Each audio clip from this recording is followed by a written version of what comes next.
I think, yeah, no, it was 100 and like 15 and 16 like last weekend. So I was just like, Jesus. ooh, So you sent that our way? I Is that what guess happened? Did you firebend all that weather towards towards the rest of the country? I cannot confirm nor deny that that happened. I would find you to be more of an Earth type there, Carol, like me. Well, that's what all the what bender you would be survey said. No, I'm just a thick guy who's very Right. stubborn. So, Just Uncle firebending. yep. Speaking of, we're live. Hi, everybody. How are you all doing? I hope that you all are having a wonderful Thursday. Keeping cool, keeping dry if you're in the Northeast like I am. But the thunderstorms, oh my God, so beautiful. It's my favorite thing. And you'll notice that I'm just making some quick adjustments. Real life is getting back in the way of game time, and I love it.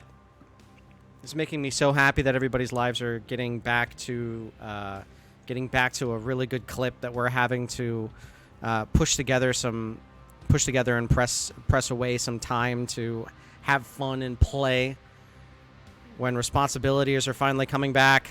Yes. You also notice that my music is a little bit intense. And that's because we are leaving Micelles Delo. And we are going to be going. We are going to be going topside. So I know that that sounds a little bit wild for some of you all, but the Lunasian Underdark and Micelles Delo, this is it. You all have the Blessing of Santuia. And with the Blessing of Santuia, you only need 5 units of food in order to be able to travel instead of 10. So this way, you guys can really cruise on your way. A lot of things have happened in the last few sessions. If you were watching the rerun just a little while ago, you were able to see our last session where the team rescued an LL's Delo from an assault from the matron of the Loathsworn. As they were able to finish up that fight with a crap load of natural 20s, they were able to bust through, grant the honorary title of Denizen of Micelles Delo, and was able to come out of there with allies in the Underdark. But first and foremost, we are back with a brand new player today. Mad God Cthulhu, who we've been trying to get on the stream for about 4 weeks now, and unfortunately every time that I have had the opportunity to have him on one of the roll-offs, I have screwed this up, and I have had to postpone or cancel a session. All my fault, so with that, thank you very much for joining us today, Mad God Cthulhu. He is going to be playing Agmar Zaitoichi. Zaitoichi or Zaitochi? I think Zaitochi. Zaitochi. I misspelled it. I put in an extra I. So, welcome to the Vereldium stream. I am Bizarchus. I will be your DM for the day. This is a community ongoing 5th edition campaign. You yourself can join if you wish. The link right here is at the top in the Discord. You can join us and roll off for either a place in our Vanguard, which is our players that you're going to see here today, or you can join us as the Ravenous, who play the monsters that are going to provide the challenges and obstacles for our players to overcome. Stop taunting the audience, Black Irish, or taunt them. I can't tell you how to have fun. But if you would like to play, all you have to do is just join our Discord, agree to our terms, and then come and roll off, and you two can play with us every Thursdays, 6:30 Eastern, up until 10, and we raid Critical Role immediately after. You, as the viewers, also get to enjoy playing as our caravan, so you can contribute just as much to the success of the game as our players do. You'll notice at the bottom right-hand corner of your screen, next to your chat, is a bunch of purple bubbles. Those are called trouble bubbles. Simply by watching watching the channel, you will be able to accrue trouble bubbles that will be able to be used to gift the caravan wealth, supplies, weapons, really cool alchemical bombs, food to travel. You can do a crafting surge, which allows them to craft certain items before every session. You could help to make the current ongoing project of a airship a reality. You could gift them a inspiration card. You can gift them a healing yodel, which is a single D4 to anybody on the screen if you do so choose. That could save them from dying.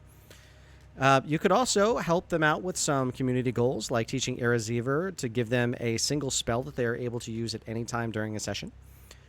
You can give them the Chevalier Rescue Battalion, which is if any of our players meet the Reaper at some point during the session, meaning they completely die and there is no way to revive them, their character is rescued, brought back to the caravan, and although they cannot participate anymore that session, their PC does not fully die.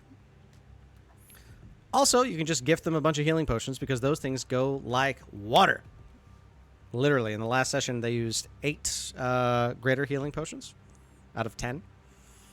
Woo! You guys drank those things like they were going out of style. So, our campaign uses a lot of homebrew rules and a lot of rule of cool. So if something sounds super weird, it is probably because we just made it up and we just wanted to have some fun with it. One of those things is inspiration cards. So in inspiration cards, these are tarot cards, and they can use them in one of 4 ways. They can either turn the card in and they can re-roll any dice whatsoever.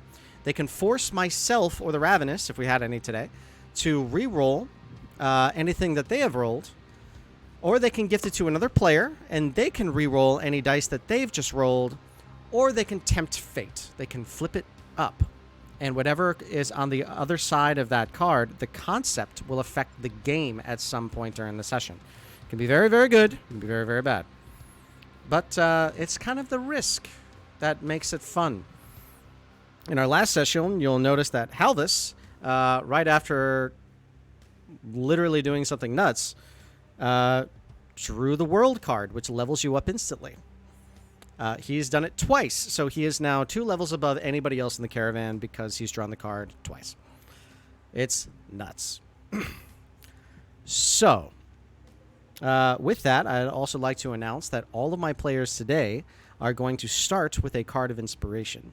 Normally, all new players will always start with a card of inspiration. However, because of recent events, I am gifting all of our players to start a card of inspiration for the very beginning of the game. They can use it at any time that they wish to either flip it up or to re-roll or to do whatever they need.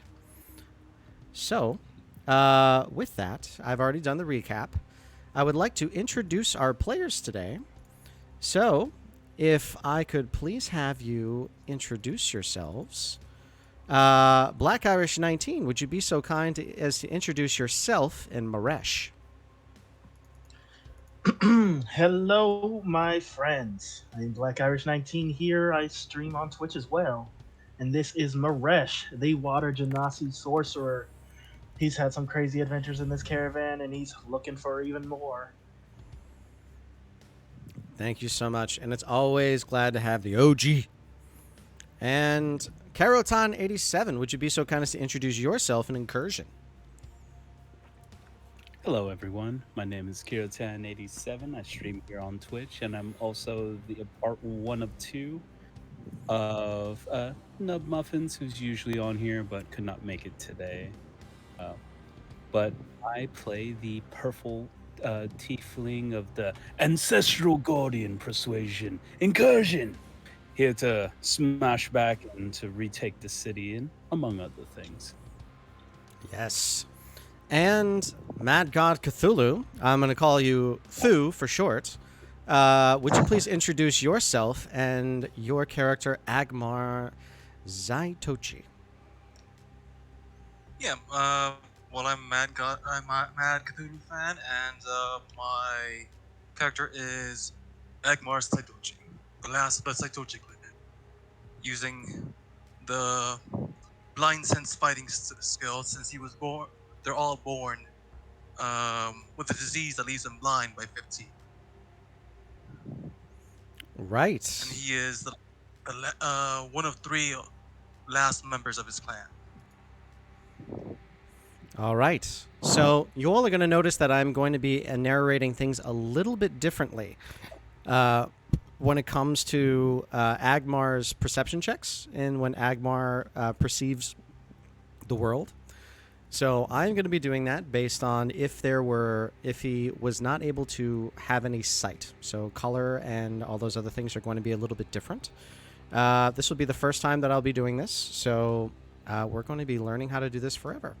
And the first thing that I'm going to do is I'm going to use my grammar skills to spell your name correctly. There, I just fixed it in your lower third, so I feel really bad about that. Okay. So with that, yeah, just the right amount of guilt, I feel. All right. So with that, you all are just now packing up. You and the 1,000 of the caravan that has been refugees in Micelles Dalo, but refugees no longer. Now that you all are members, and now that you all are citizens of Micelles Dalo, you have full access to everything that they do, including their armory, and including their resources. Each one of the members of your caravan, make sure that they are outfitted with a good kit, because they've all decided, all together, that you all are going back to Feldin's Berth. Now that you know that Dominic and the rest of the Adequate Eight are going to be doing something drastic in order to take the city back, you're ready, and you can't wait to get a piece of that action. True to form, the caravan is going to form the Vanguard in the first to get themselves back in, not knowing if there's any survivors, but knowing that there is a ruby dragon named Zemphaxi who is currently within Feldin's Berth. Someone that you can find, someone that you can go see. So, as your caravan gears up, you watch as each one has a fire within their eyes, a seeming vengeance, a thirst for combat, and a deep-seated burning in their heart. All together, you look across the entire span in the first court of an LL's Dalo. And you see she comes out to you. As she comes to you, walking slowly, you can see her wounds completely healed. Mika and Dosa at her side, as well as 5 of her honor guard. One of whom, one of the other Vanguard members, might have insulted. However, that seems to be water under the bridge now, as they come to you with smiles and 2 large chests. As they do that, she comes up. An LL standing before you, and she bows a slight bow to you. After that, Mika, Dosa, and the honor guard deeply bow before you. They give you the symbol for peace, and that they mean no harm.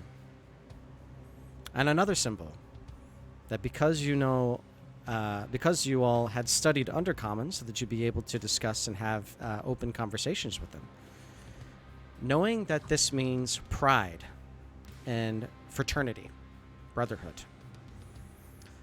They give you 2 chests, each one of them laden with some kind of devices that you've never seen before. These small machina look dangerous. And you notice that in the interior of each of them is a very large, glowing red stone. Maresh and Incursion have seen these before. They go boom. These are Alfladen stones. These are empowered Alfladen stones. Oh. As she looks at you, she says, "To my caravan, to my wonderful, wonderful defenders, and to the best investment I could have ever made. Thank you for all that you have done. Marcel's Delo is now as one, as it should be, as it will always be, thanks to you. Now that we are here, and now that I know that you are leaving, I have a proposition for you. I know that you are heading back up to Feldin's Berth, and I know that it is currently taken. I have a ongoing sortie with those of the surface, and have for a very long time. And now that Dominic Feldin is no longer there, well, that means that I'm going to have to get back into the fight just a little bit more. There are many, many of the Delo who need to prove themselves as a member of my house. And I have so many arms and swords that need to be sharpened and need to be tested. So although they may wear the shiniest of armors, fully polished and never beaten, well, I do not trust them. Because it has always been my thought that those who wear shining, perfect armor has never had their metal tested.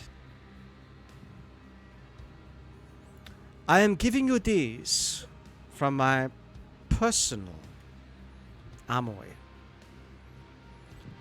These I like to call the walkaway. These are fire bombs. These will cast fireball in a certain amount of time, or when you scream the word of my name. You may activate them with a simple touch of a button, and a fireball will erupt once they hear my name, or after a certain amount of time. So, I want you all to go back to the surface and raise the hell that you had planned to begin with. And in my assistance, I will make sure that nothing can come from below you. And we will have our fun testing and sortie during the nighttime. Since, the sun does hurt our eyes. So what do you say, Caravan? Will you be an ally to the Marcel's Delo? How could we possibly refuse, Madame Delo? You've done so much for us. We might as well see this job through. I thought you'd say so. We're gonna make it a lot more shady up there so you can come and visit. Well, we are known as the Sunseekers in name. So, we will do what we can.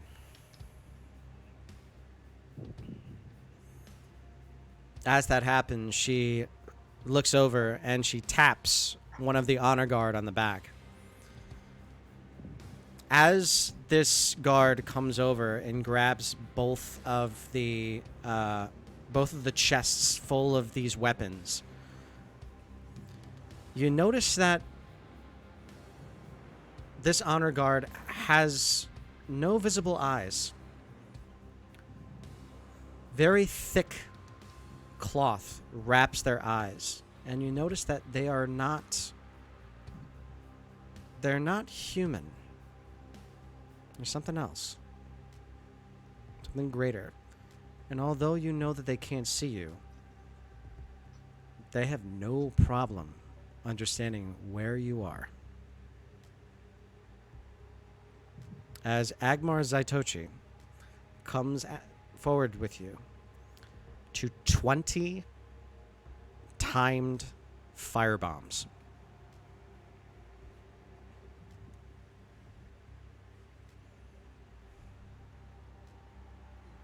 These are items that you can take with you into battle. Oh boy. Your eyes glisten with a little bit of fire as you look inside these massive chests, all of which could completely annihilate you and most of the caravan within just one screw up, but I mean, you'll be fine. Oh,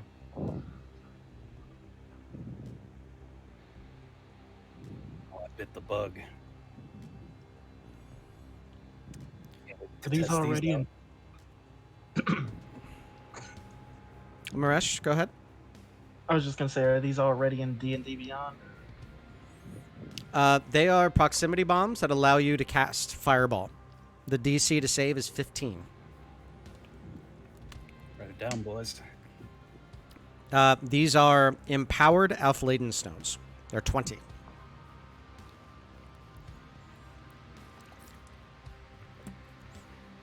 Aufladen stone is Aufladen.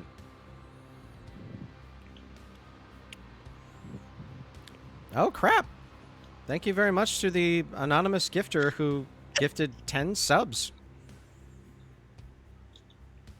And also, too, just so that everybody sees, you'll see at the very center and top of the screen here, there is a sub goal into an art commission giveaway.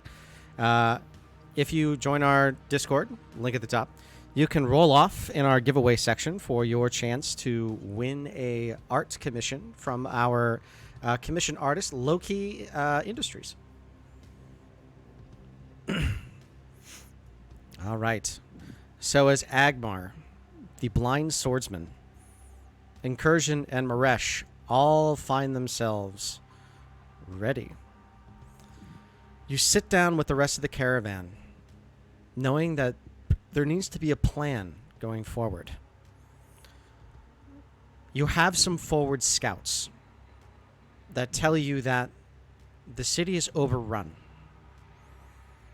The kobolds and other creatures of the Amiri Confederacy have taken over and ransacked most of the town. Some places are completely destroyed, while others are maintaining structure. They were not able to make contact with anyone that was there, with any survivors. But there is note of a resistance. It is possible for you to find them if you're able to find their sign. So any of you who speak Thieves' Cant, this would be very easy for you. But for any of you who doesn't, you may need to be a little bit clever. You're also knowing that Zemfaxi, the Ruby Dragon, is somewhere within Feldin's Berth. You do have the information, and you have a way to scry on them if you need to, using the crystal ball, which you have in your inventory. This also could give you True Sight, which allows you to scry on something else. And whenever you scry on it, you'll be able to see what they truly are. There's also another route that you can take in Micel's Delo. You could try and establish a foothold in one of the encampments. You know that there is a kobold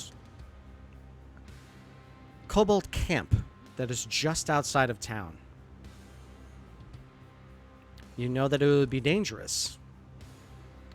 But now that you have 20 firebombs, if you were very, very careful, it's possible that you can make this work.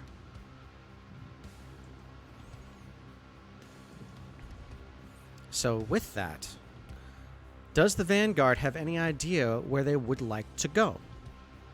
and what route they would like to take. Or would they like to try something very different? You may also take the time to do any last-minute things, such as shopping or crafting, while you are down in Micelles Delo.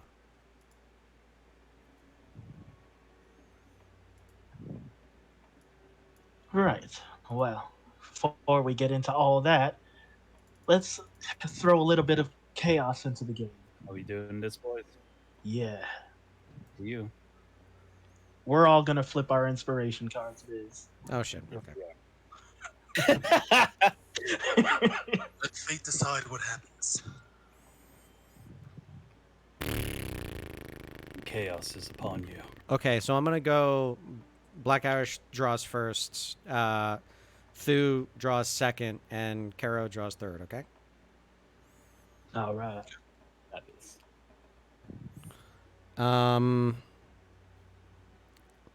Black Irish, go ahead and roll me a D. Hold on a second. I need to look up something real quick. And I need to. What is the thing called? Do you have a vehicle proficiency? No. Okay. That's even better. Roll me a D6. Alrighty. 2. Okay, I'm being told by chat that I need to put in gold into the swear jar because I cursed. I said the S word. I just did that. Okay, 2. Got it. You notice that there is something new in the caravan that you were not seeing before. You find a pony that has a large ribbon on it that says to Maresh. Sharpies all over the pony. Mm-hmm. Oh, Your cute little 5-legged horse comes by, starts licking all over it. Awesome. I gotta think up a name for my new pony. Okay, but you have a pony. And you can add it to your extras as a mount if you wish. It would be a little bit difficult for you to move at a very good speed. You would be weighing it down, but it is a pony. So, up to you how you want to utilize your pony. Also, this is a pony in the sense of equine, not of genuine. Just making sure that everybody's aware of that. oh dear God.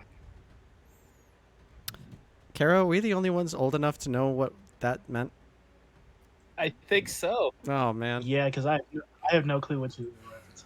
Oh, man. Like the rubber? Never Child. mind. Never mind. Okay. Google's your friend. Yeah. Highly recommend you you find that on Spotify when the date is going very well. Other than that. Okay, and Cthulhu, yours does not do anything yet. Caro. You don't have any items equipped right now, right? Because we haven't done that yet? I don't believe so. Okay. When you equip an item, I need to know. Got it.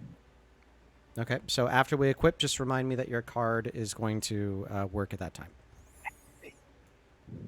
Okay. Got it. So as you all are down in Micelles Delo, is there anything you wish to do before you decide to make your way up to the surface? You could potentially I'm good. buy some more Rothe if you wanted. You could go and talk with Vindia to get some to shop for magic items.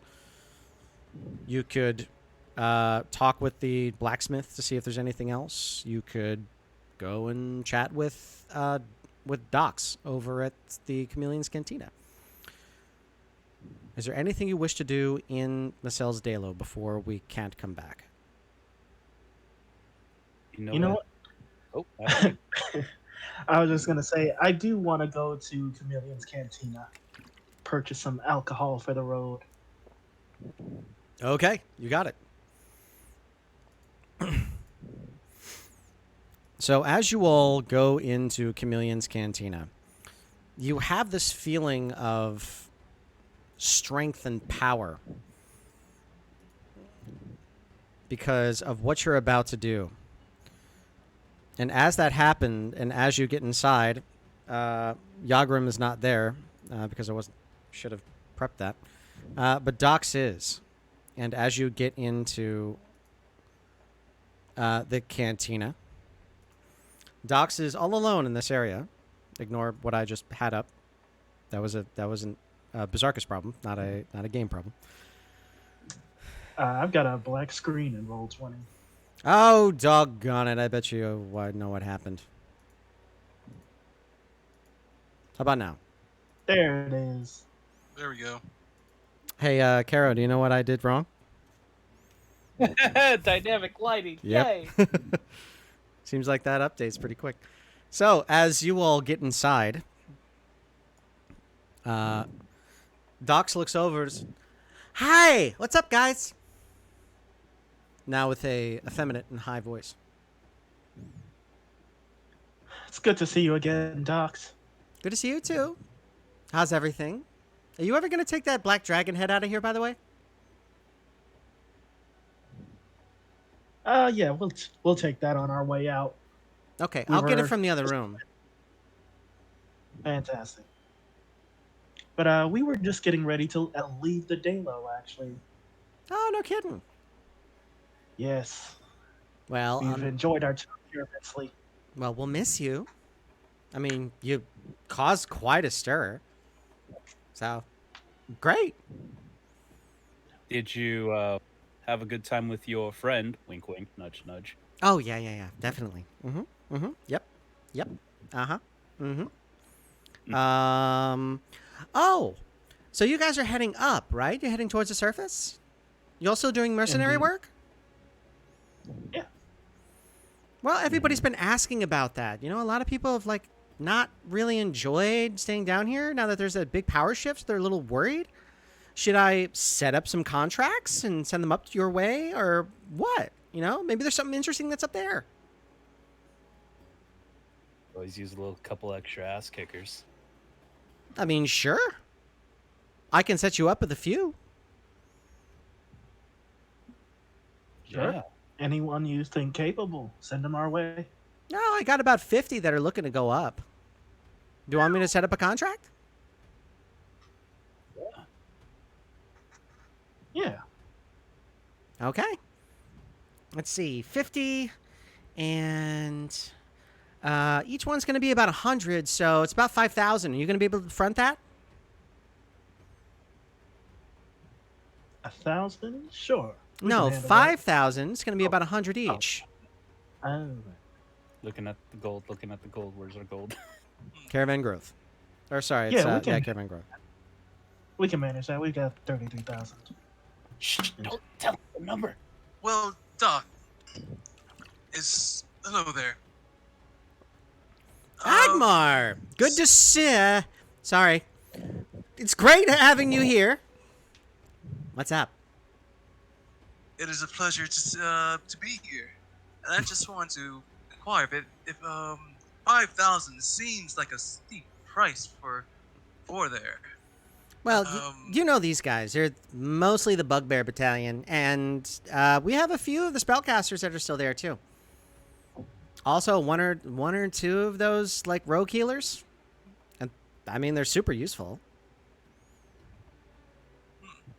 I suppose, but with everything that we've been able to do for this town, is there any way that maybe we can cut a deal, maybe a discount for a discount between friends?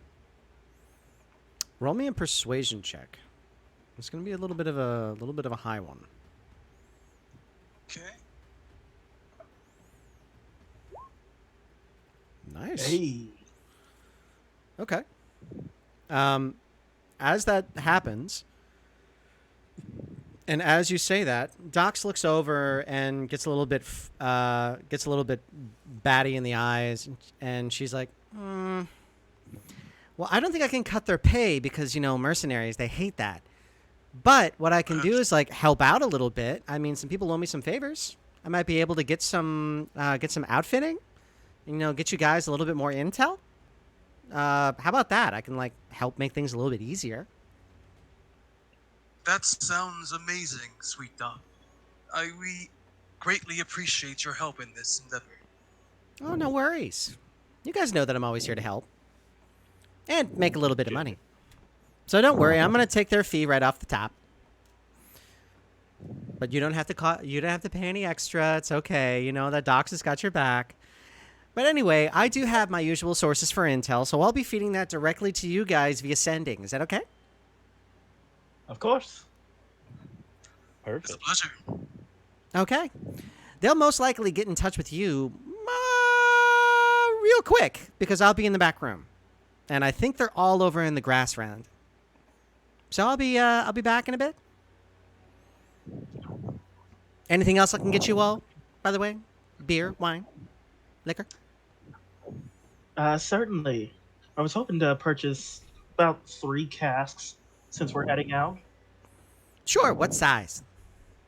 Are you looking for the small, the butt load, the big load, the bigger load, or the kind that you need a bunch of horses for? Or Uh, one- the second smallest. You got it. Medium size. You got it. Wonderful. Okay. So as you get a couple casks, these are enough to probably fill the back of a cart. They're like normal size, like steel drum size. So you have. Why is it so hard for me to multiply 55 3 times? 165 gallons of beer. Wonderful. So easily tapped. Sorry, didn't mean to interrupt. Good. Oh, I was just saying thank you. Oh no, worries. You guys are still paying for this. It's 10 gold each for each one of these, so 30 total. That's right. And I'll hand over the gold. Okay. It's like, by the way, while I was there, they're all ready and good to go. So if you give me the 5,000 now, I can send them up with you. Sounds good. All right. I'll be right back. So as Docs leaves for a little bit, takes some time, but after a little bit of time goes by and you hand her the 5,030 gold, she comes back down into the same in the same dimensional space that you all are in, and she says, "Okay, they'll all be waiting outside and ready for you. I've got 30 fighters, 10 casters, and 10 healers." Wonderful. Thank you so much, Docs. No worries. I'm just happy that you guys are willing to go with this. I mean, heck, I've lost a ton of business from up top. Well, All right, we'll establish. hopefully we'll be able to do something about that soon. Perfect. Little neck. Fate always might take, but sometimes fate gives. So Well, be here's careful. hoping. I'll be careful about that. Okay, by the way, I just got my first little bit of intel. Okay, so this first one says is that if you're trying to find, or if you're trying to go to one of the mansions that are outside of the town, that mansion right now is covered windows to floor. So most likely it's something that can't stand sunlight. Also, there's some moaning inside and everything smells like blood. So everybody, please roll me a nature check. Or we remember this because I think we were told about this before. This is the intel, so she's gonna. So the way that this is going to work is that Docs is going to give you intel versus every one of the quests that you could possibly take, giving you a little bit of a hint on what is going on. Got it. Okay, 16, 19, and 7. So it's 3 successes. Bad. They don't like sunlight. In a mansion, smells like blood. Two of you were thinking that it could be another one of those like murder house scenarios, which Maresh is unfortunately very familiar with. Or it could be vampires. I wonder if it's the same one we were trying to rescue the lady from, or not rescue, but go to the mansion to destroy the person that turned her. Could be. All right. He says, all right, the second piece of information is that those kobolds all seem to have some kind of shields on them. And they all seem to be the same sort of breeding. That's all I know. Doesn't seem like there's any of the weaklings. They all seem combat trained. And I'll have you all roll survival checks, please. Survival. Survival.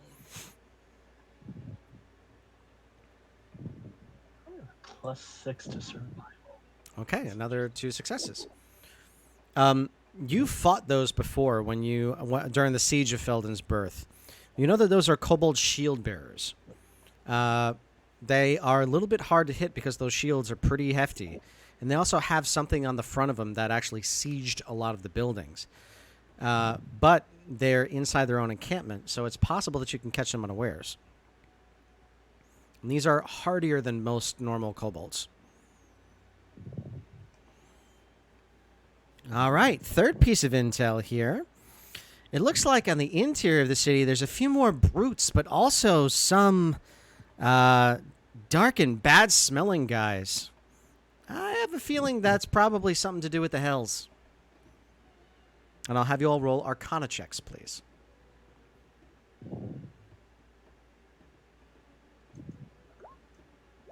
Two successes, Nice. 2 failures. Okay, so I'll be able to give you half of the information because that counts as 2 successes. So, Dox mentions the thing about the big guys, possibly that they're using brutes. They could be ogres, the ones that you ran into. They could be orcs. There's also the possibility that they are using summoned demons. However, if they're using them for a long period of time, you know that summonings usually aren't that long. So it's possible that they're using something that could be dispelled.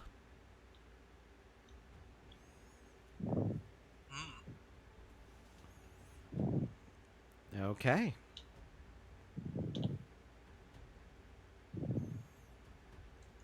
All right. So, with all that data and all that information, are you going to leave Dox?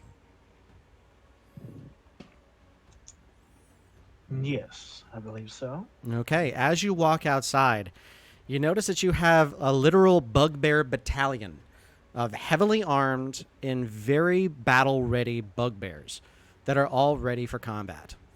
And you see that they're all dressed in like very like patch leather, patch armor attire. You can see that a lot of it, none of it matches at all. Some of them are wearing bracers that are definitely from some kind of a ranger. Some of them are wearing helmets that don't fit, and their hair is like coming out of one side. But they come up to you and they say, "Are you the holder of the contract for us?" As they look down on some of you. Indeed, we are. We are the traveling caravan. We Good are to meet you all. we are known as the bugbear fighters and healers and casters. We're working on the name. That's it. I just thought we'd introduce ourselves because there's going to be fighting. Well, the BCH. I don't hate it, but we need to workshop that. Yeah.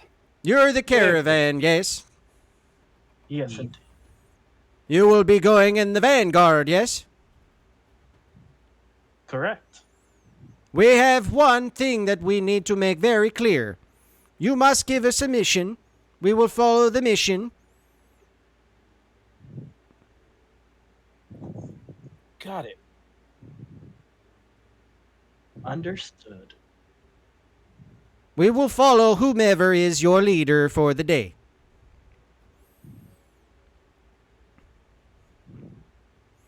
Out of character question. What's up? Could we like send them on a separate mission from us, or do they have to come with us? It wouldn't be a quest. You would get some data that you can send them sort of on an errantry. So if you knew that, you'll see when you get above ground. You'll also be able to send your caravan into different sorties. So your caravan is still a resource. You have 1,000 soldiers. Or, sorry, you have 1,000 people that are there. Holy crap. Thanks, Nighthaze. Nighthaze just gifted 10 subs to the channel. Thank you very, Oh, my very much. goodness. I really appreciate that. So, thank you very, very, very much for your generosity. I really appreciate it. So as you will get on the surface, you will see that there are things that you could possibly do to either reclaim or to fight. So think of this sort of like a Red Alert, Command and Conquer kind of thing. You can send resources and you can send fighters and you can send things different places. They may fall or they may succeed. And that's based on rules that I do outside of that. Gotcha. However, your mercenaries are considered like an elite force. Yeah. I mean, give us 1 second on mission priorities. And I just kind of grab the two, Agmar and Maresh, and kind of bring them in the huddle. And no, we're not all of us. I mean, I'm not really a leader type here. I'm more like a smash 'em type. But maybe we send them to the Kobold encampment. We have them take like half of the fire bombs and just, oh, what's the word? Bomb them to crap. Point of order. You can't send them on the quests I have set up. Oh, sorry. No worries. Think of this like a war game. All right, you send them off to different places within Feldin's Berth that you know are overtaken. You don't know of anywhere that you can get out safely right now. Is the only thing. So you could potentially I need for you to secure the church, or I need for you to secure the civic building, or I need for you to secure the wizard school, or something like that. And they would go and do that. Does that make sense? Mm. So you could send either the caravan or your bugbear battalion to go and secure one of those locations. You can do that once per session. Cool.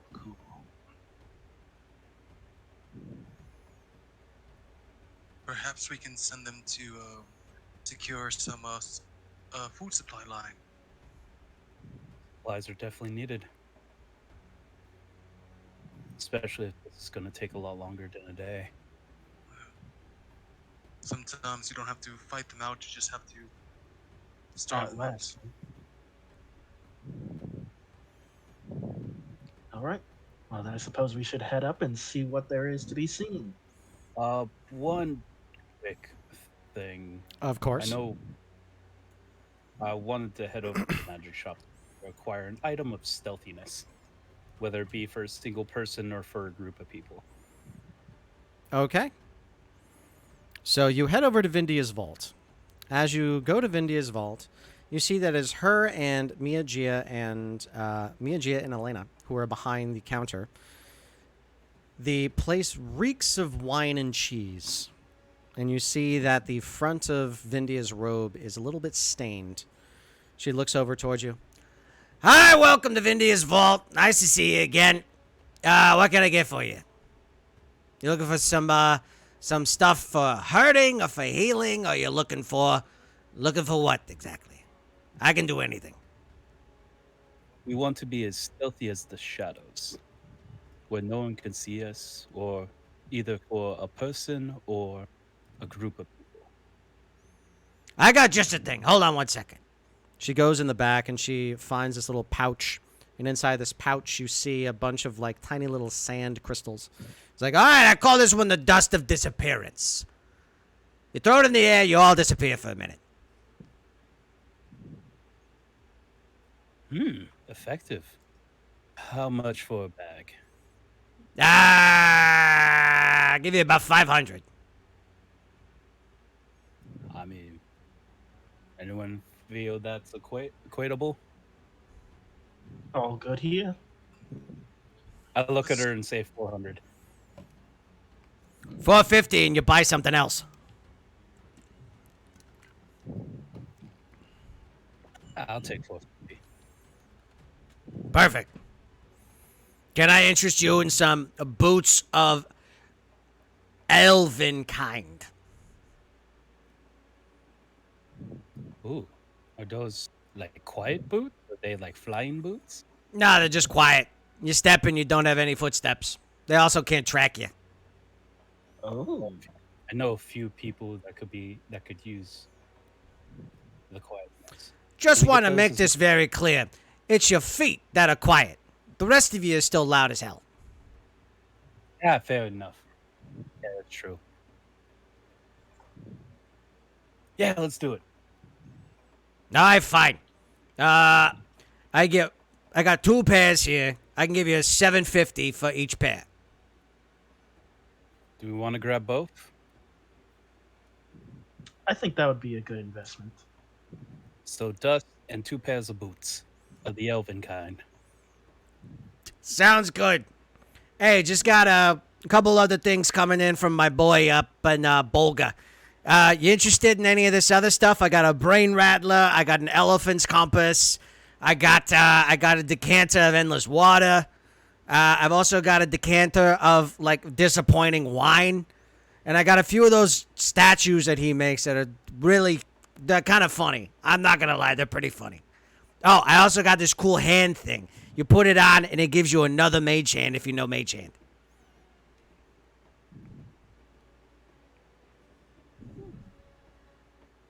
You mean to say I could use the mage hand to cast the wand of prepubescent maturity at someone else and no one would know? No offense there, big muscles, but you don't look a little smart. So I'm guessing you probably don't know much magic. This is for somebody who already knows how to use mage hand. Yeah. God, How Vindia. much for that? You got your water, Biz? You're fine. Your ice cream cup? I'm good. You okay? No, I'm good. Any of my players from like my home games or anything like that, no. Every time I do Vindia, I'm dead the next day. Just real quick, Mike. Just Mike test. Just Mike Wazowski. Go for it. Mike Wazowski. Thank you. You're welcome. So, one item is called the Artificer's Partner. It allows you, if you cast Mage Hand, you actually have 2 hands, which allows you full dexterity checks. The other is called a Brain Rattler. It is 1d6, and it only deals non-lethal damage. What was the other one I said? The Elephant's Compass. The Elephant's Compass can attune itself to 2 items, and no matter where it is, either on a different plane of existence or on the current plane that you're on, it will always point towards it. Hey, buddy. Excuse me. Could you stop messing up my chair, bud? I love you. Cat. And there's one more. I forget which one it was. The decanter of disappointing wine. The decanter of disappointing wine. It is the exact same thing as a decanter of endless water, except it shoots out wine, and it shoots out like really, really bad, like Carlo Rossi wine jug wine. I don't. I wonder if India is actually drinking that right now. I'm sorry. Myth. What was her name? I'm sorry. It was Vindia. Vindia. Miss Vindia. How much for that decanter of disappointing wine? Oh, handsome is 25 gold. You know who made it. 25 gold? Yep. That sounds deal. I think we should. It could be of use. Take it. Alright. Agmar's gonna use his own gold to buy that, or can I use a caravan gold or? You can use caravan gold for that. It's part of the cool thing of being in the Vanguard. You can make those decisions. Oh yeah, there was also disappointing figurines or weird figurines. That's true. The figurines of disappointing power. You already have the pants. There's just a pair of pants that follow you around. There is also the tea butler. Let's see. Let me bring up the item really quick. There's the pants, the tea butler, the loud bird, the angry weasel,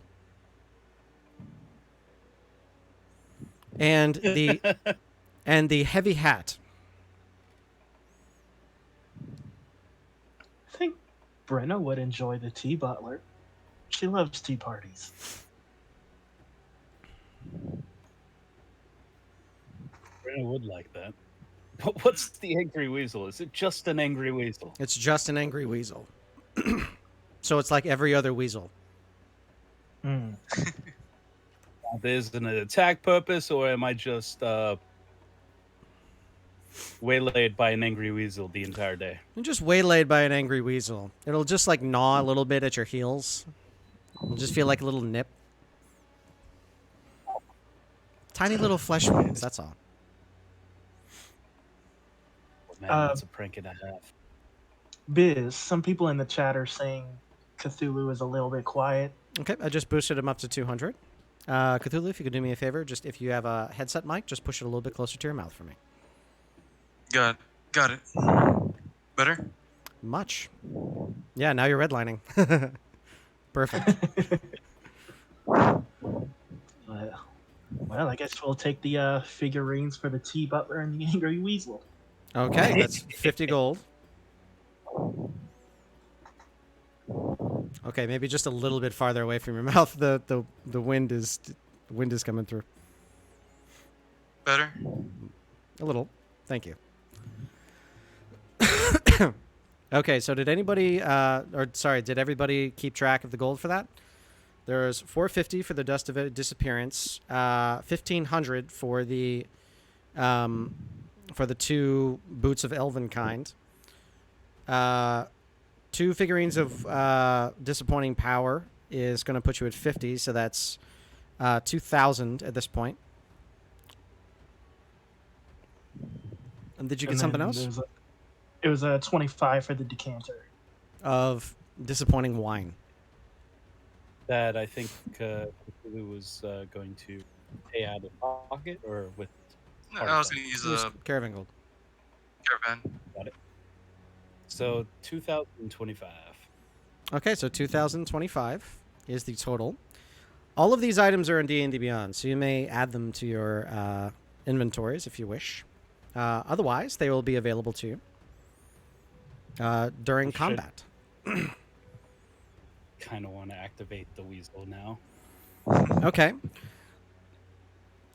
So you look at it, and you see that it has a word that's on the bottom of it.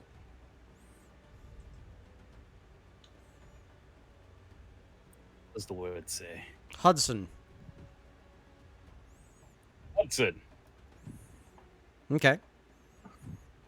It comes out, and as it comes out, you just watch it go, "Hi, my name is Hudson." As it just looks directly up at you, speaking in perfect common. Oh, hello, Hudson. How are you today? You. Perfect. Would you like a nipple on my finger? You.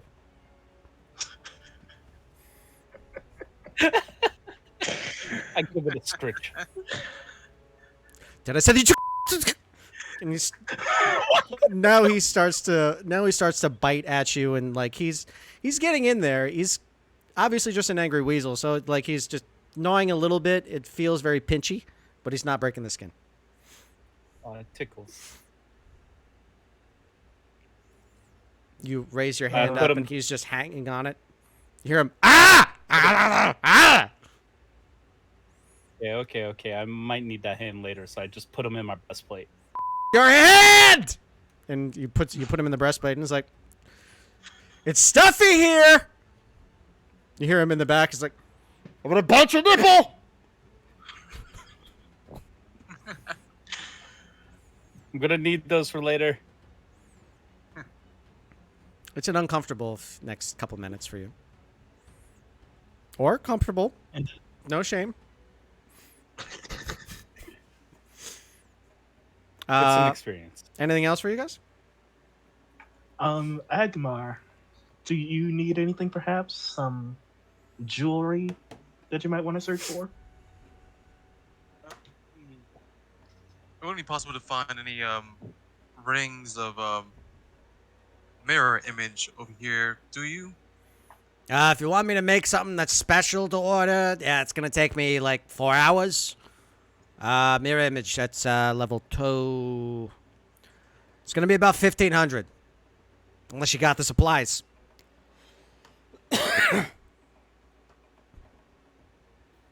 What's the what would you encourage in Mirash? Mirash? Does that sound okay with you? Fine by me. Who doesn't love a good shopping trip? I'll go ahead and take the rings. All right, I need 4. Right. I need 4 hours. Ask that tea butler of yours to get something done. Shoes. And then she just goes in the back. Alright. But me and Gia and Elena all say, if you need anything else, we can help you. Think we've gotten everything? Have we? I mean, I got what I needed, plus more. How you doing in there, Hudson? Go!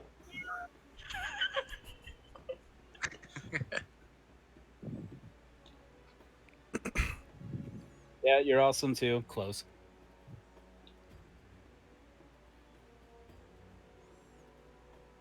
Okay. Shall we just go back to the caravan and partake of some of our newly purchased booze? We do have 4 hours. Let's try to be in the clearest of heads once we head to the surface. I suppose you're right. Well, you could have a drink. Oh, incursion. Cheers. Just don't get sloshed. So maybe just 1 barrel. I'll just have 1 barrel today after work. That's all. Excuse me, Mr. Adventurer. How many barrels of wine have you had today? Just one. Just 1 barrel, sir. But it was shared between 1,050 people, so it was okay. It was just a little. All right, so Tis but a glass. is that everything that you were planning on doing in Vindia's vault? Yep. Okay. So you're down a few gold after this hiring and shopping trip. However, you are up a bunch of stuff and also your bugbear brigade. So with that, you get back to your caravan in Micelles Dalo. As they all see that you come back with new gear, you see that your original caravan leaders are all very, very impressed at your purchases and very, very happy. Until they see the weasel, then they're a little bit confused, not as happy. But everybody is happy to see about the beer as well. So they crack open one of them, knowing that you all had got it. So you all have the rules of who gets to partake at a certain time. However, as Galandon, as Lumissa, and as Jane, Wendy's mother, are able to get everybody together, they're able to start laying out a plan. And they start pointing to different locations of where they believe the biggest threat to be.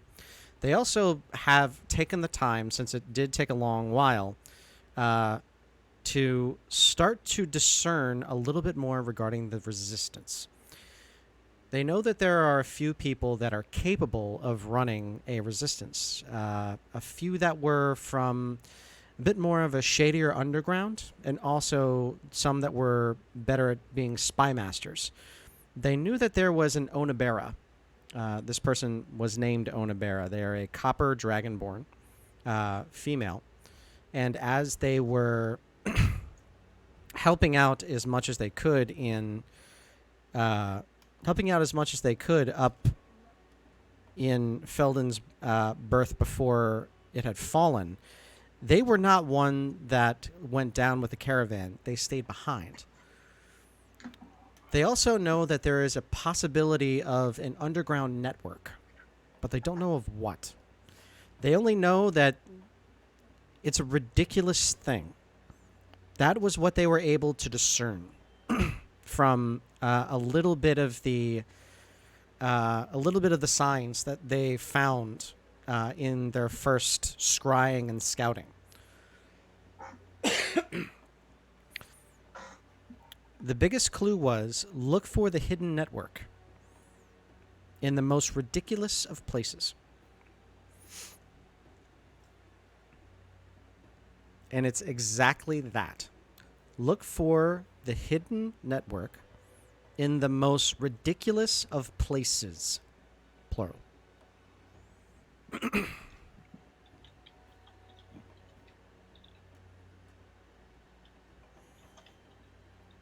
So it would be possible for you to keep an eye out for things while you're up there. All right. So with that, the caravan all gears up. Each one of your members are all now armed. You also see that by Jane's side is a bare black blade. This is a long rapier, golden hilt, swept, and you see what looks to be a little reservoir of water within the middle of it, just below the tang of the blade. As you look at it, you notice that it's just strapped to her side. There's no scabbard. You also see that the others are a little bit more normally armored. Jane, however, looks much more finely armed than the rest. So you believe that Jane is and might be the most experienced of all of them in combat. So, as you all get together, is there anything else you wish to do before you, the Vanguard, pierces back to the surface? I'm just going to use a ritual to get my familiar, a shrike named Shasha. A shrike named Sasha? Shasha. Shasha. That is going to be so hard for me to say. Shrike named Shasha. Shrike named Shasha. Shrike named Shasha. Shrike named Shasha. No, I can't do it. I can't. Oh, that's good. You're going to get a card of inspiration for that. So I'm gonna wind up saying that over and over and over again tonight. And it's like Shrike named Shasha. Shrike named Shasha. Shrike named Shasha. Ooh, can I flip it? Oh boy. Oh, fine. You know you guys have combat coming up, right? Yeah. I also have 10,000 channel points if I need another one. Okay. I need for you to roll me a d6, please. Agmar. All right. And I need for you to roll me another d6, since there's 3 of you. Oh god. Another 2 one? ones. Okay. Maresh. What is your current strength score? 8. 8? It is now 9. Yeah. Pog. Your strength score goes up by 1 permanently. It was the Emperor card, so you don't get to choose. You don't get this for yourself. I need to figure out how to change that. I'll do that later. I'll remember. Okay. All right. All right. So, as you all retrace your steps finding the same holes that you dove down. You start getting yourself back up into Feldin's Berth. And as you do so, Berserkus changes the music. Dun, dun, dun. As you return to Feldin's Berth, you see the abject destruction that you left. Whew. That's As you see the destroyed buildings, the completely demolished walls, and the slew of corpses and bones where the walls once were. You take a look at Feldin's Berth, now for what it is, a fallen and horrid battlefield. You see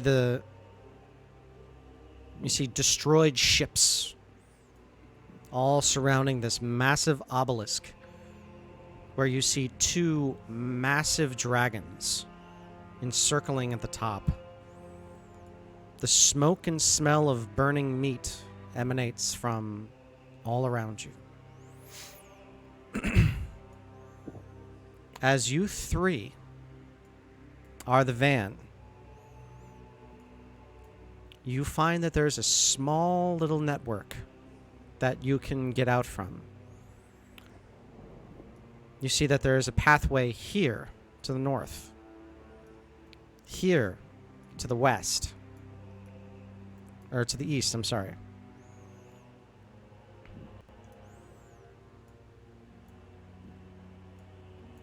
And another down towards the south, where you had fought previously.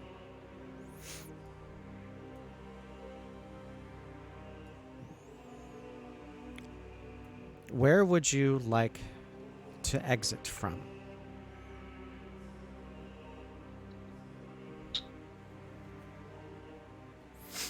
I vote for the West.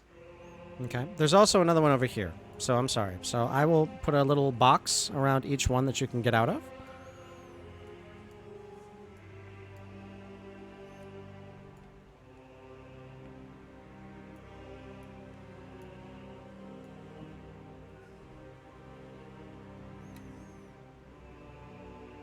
So there are three of you. So therefore, it cannot be a tie. You all must vote. My vote is for the westernmost hole.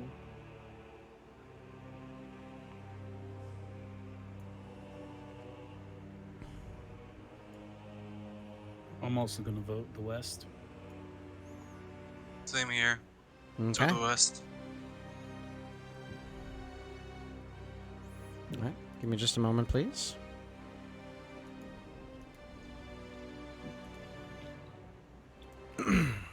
As you all...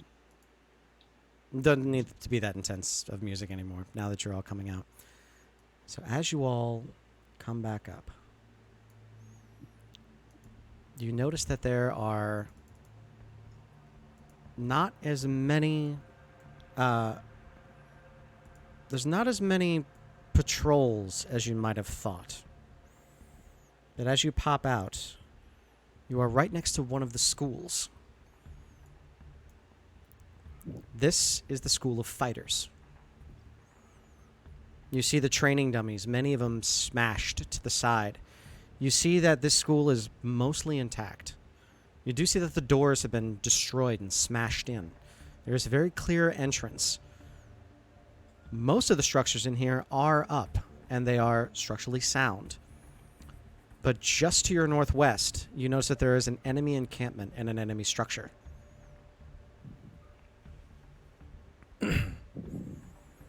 You also notice that to your east, the church looks completely untouched.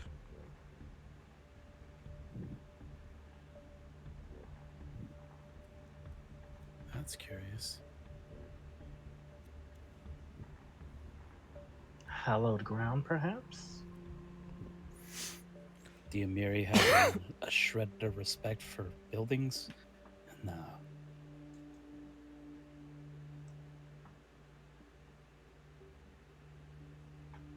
Perhaps we ought to make that our base then. Definitely have to check it out, and if we have contact with, if we can make contact with the airship that Feldin and the rest are survivors are on, to let them know that church is a safe spot for now. Just give me one moment. Okay. I whistle to call for Shasha, um, and telepathically I ask her to check the church to see if it's abandoned. Okay. Remember, to be able to see through your creature's eyes, you would need to be within 100 feet. But you can send it potentially on a scouting mission. Yeah, I'm gonna say so. I can just communicate it just so it can let me know if it's any enemies or there if there's anything or if there's anyone dangerous inside the church. Okay. So I am going to set the scene for you really quick. I need for you all to tell me exactly what you are going to be doing while this is happening. You bring Shasha to you. You give Shasha the... That's going to be so hard. You give Shasha the mission to go and scout the church, to come back and see if there is enemies abound or if there is not. You are able to communicate basically. So, as you sense the presence of your familiar come by, it lands on your shoulder. As the rest of your party describes the scene around you, can I please have you roll me a perception check? Just you. Okay.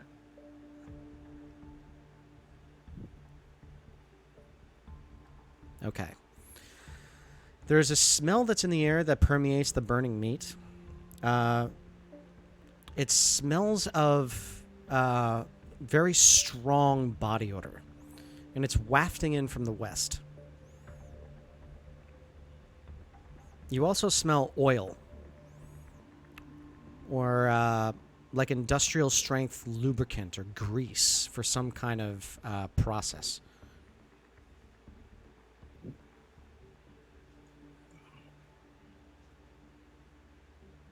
I smell. Was it that I smelled the? Is it body hair or like hair or Body odor. body odor? Odor. Gotcha. So sticky pits. Yeah. Inversion. Rush. We must be worried. I can smell them from here. There's definitely something in the west. We might take some cover while I send Shasha to check out the church. We could hide in the fighter school. They'll never expect that. That But sounds like a plan. you should also keep an eye out for a network in the silliest of places.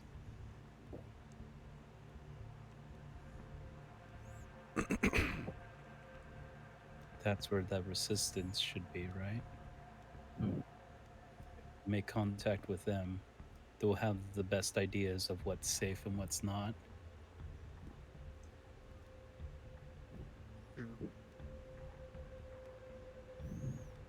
Okay. So you're going to send Shasha on the mission. You all have decided to take cover. Where are you going to take cover?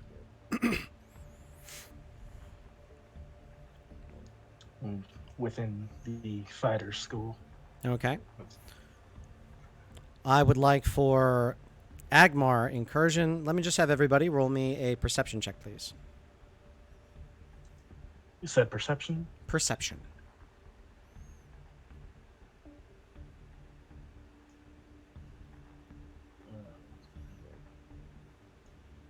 That's what's Hey. nice. Okay, so that's 3 successes. So as you all are going in that direction, You notice some movement from within. You're not sure what it is, but you do know that there is something moving within. Maresh, as you see whatever it is that was moving inside of the fighter's location, it was something that was grabbing a lot of things, and you're not sure, but you think it might have seen you, and it ran off. But its arms were full, and it was human.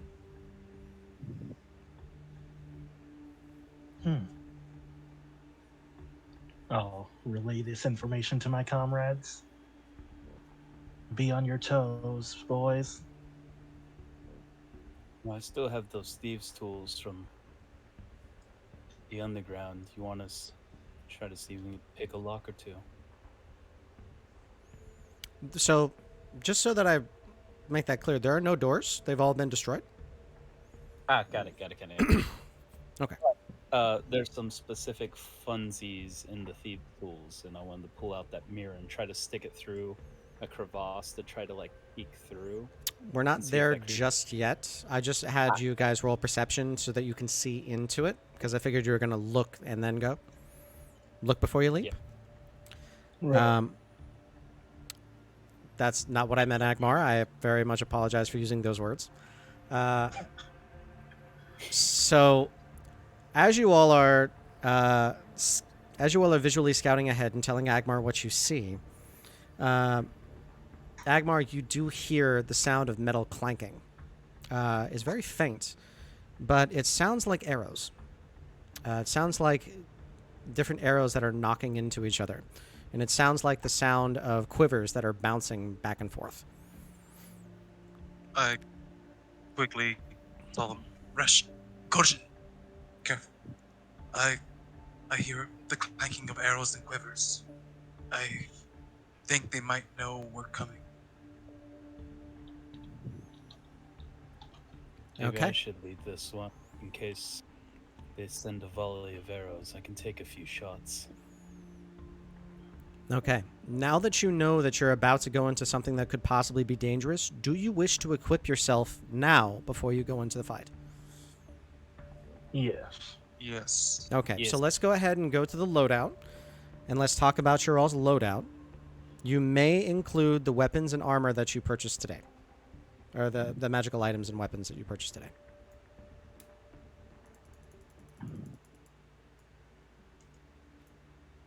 So, can we start with Maresh? Maresh, what would you like to take with you in battle? All right. Naresh will be taking the Dalo Archmage robes, Okay. the Wand of Lightning Bolts, and the Fine Arcane Focus. Okay. Along with the Keisha lunchbox. Okay. And I will take one pair of the Boots of Elven Kind. Okay, understood. For anybody who's new and doesn't know what the Keisha's lunchbox is, that is 1 Blizz Gel, 1 antitoxin, 1 smelling salts, 5 potions of healing. Is that it? Am I missing something? Or Please. 1 neutralizing powder. Okay, I'm either... Somebody has been doing laundry outside my window, or I'm having a stroke, because I'm smelling like such strong soap smell. This is Berserkist talking. I don't know what that is. It smelled. No, I'm not actually having a stroke. I'm fine. But I was going to say. I'm doing laundry. Maybe it's that. if you are able to send the smell of your laundry through this computer, I need to talk to you now, because we are going to be billionaires. Okay, so there's that. So Maresh, do you feel that that's everything that you want for your outfit? Yes. Okay, Incursion, it's now your turn. Well, I just noticed something on there that Maresh might like, and I'm just gonna ask him if he wants the Wand of Wonder before I do my loadout. No, that's all you if you want to use that. I am not a spellcaster, good sir. I smack people until they're jelly. You can still use it, though. No, Mm-hmm. That's the beauty of wands. Yep, anybody can use them. You're thinking Pathfinder What? rules, where you have to be able to cast a spell within it. No, that's not the case in this one. Got it. Okay, this is going to be interesting. For once in his blue moon life, he will discard the wand of pubescent immaturity. Okay. Take the wand of wonder. That's what smells so good. It's my wife. Hi. You smell incredible. What? You smell incredible. I know, it smells really good. I will also take my old friend, the Sunderous Mole, Sunder Small, got it. since Intel told me there may be things that require dispelling. Oh, sure. I will equip the Black Dragon Cloak, the Adamantine Half Plate. Okay, remember, if you have the half plate on, that is going to give you disadvantage in stealth checks. I'm also taking the Dust of Disappearance. Okay. Also, oh yeah, that's true. Hold on. Is there something better armor-wise that I'm not looking at? Well, while you search for that, is there any other items aside from armor that you're going to be taking with you that you can claim? Oh, sorry. I'm gonna take a greater healing and 2 healing potions, and we have the ammonia inhalant still. Yes. I'm gonna take one of those just in case someone needs to get brought back up. Okay, gotcha. All right. So while you look for the other armor, Agmar, what would you like to take with you in this battle? Potentially. So, Incursion didn't take the belt of Frost Giants strength, did he? Oh, I forgot about that. So no, he didn't. Do you want to You take want- it? 'Cause I mean, it would be fun to see you smack like the devil, so go for it.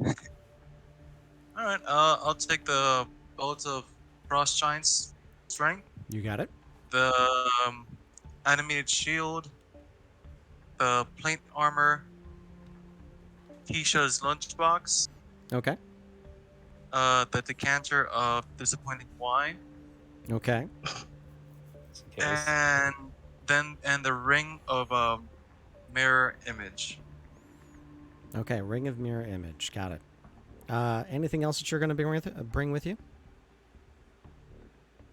No, I think that's it. Okay. Incursion. You know what? You took the ring or the cloak of protection? Oh no, just the ring of mirror image. Gotta check my attunement slots real quick. I could do one more. I'm gonna take the cloak of protection. Okay. Cloak of Protection. Got it. Agmar, anything else for you? Is the ring of mirror image that attuned? No, it would not be.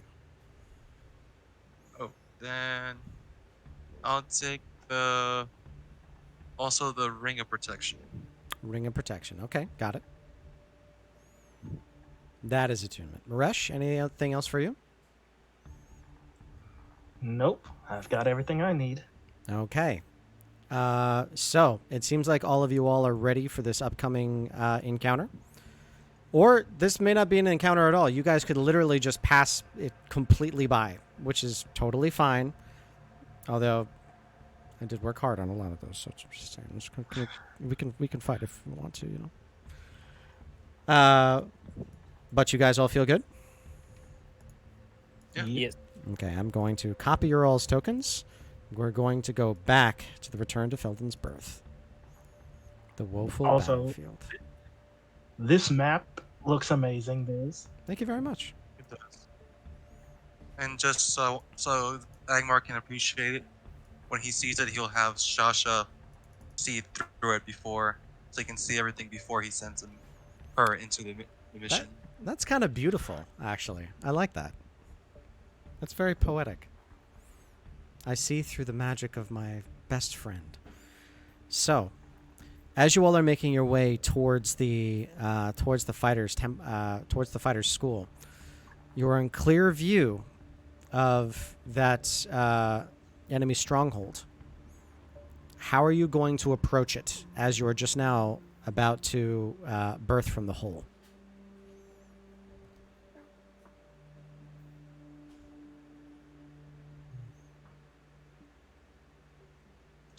Should we pop the dust first, you think, guys? It lasts for 2d4 minutes, so we could get a really high time. I think so. That'd be prudent.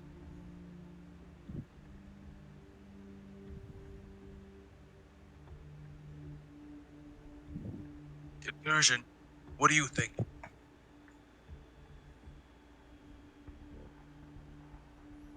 Are you muted? He might be muted. Concursion. Anybody want to take bets? Is he muted or did he walk away for a bathroom break? I bet he's Nubs muted. was right here. Oh, okay. Damn it. All right. Hello. Sorry. Hello. Miss- Welcome Okay. back. Oh, he's just eating. Okay. Gotcha. Also, Biz, Yes. my card activates. Your card activates. That's right. Roll me a d10.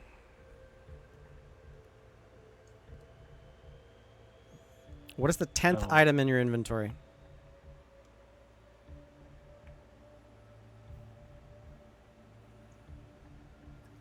It is the bell. The Bell of what? Trap finding. The Bell of Trap Finding? You have unlimited uses of the Bell of Trap Finding for the rest of the session. Sick. Sun. That's beautiful. For an item that breaks after it does what it does, that's amazing. Yeah, that's very good. There's just some arcane thing that's just surrounding the bell that's just going like ring me all day. Yep. Oh, and my That's exactly what I would have first, said at that situation. and my first card hasn't activated yet, right? Not yet. Gotcha. Okay. So, what is the plan for Urel's approach? You will be in clear view of that building once you leave, or that enemy structure. So I think we pop the dust of disappearance and try going like around from the hole to the front side, or if there's a door on the side of the building in this wall, I don't know. There is. There's a few. There's a few in the back. Then we just pop the dust, sneak in through the back door. What y'all think? Stealthy. I didn't wear armor for this one, just in case. Okay. So if you do that, that will use the entire bag of the dust of disappearance. Are you okay with this? Yeah, I'm fine. Okay. Yes. So as you, all right, go ahead and please roll me 2d4. Okay, so you have 7 minutes of invisibility, as you all are invisible. So you may roll stealth checks at advantage. If you have disadvantage anyway, I'm just going to take the one on the left because of equipment. Gotcha. So everybody, please roll me stealth checks at advantage. For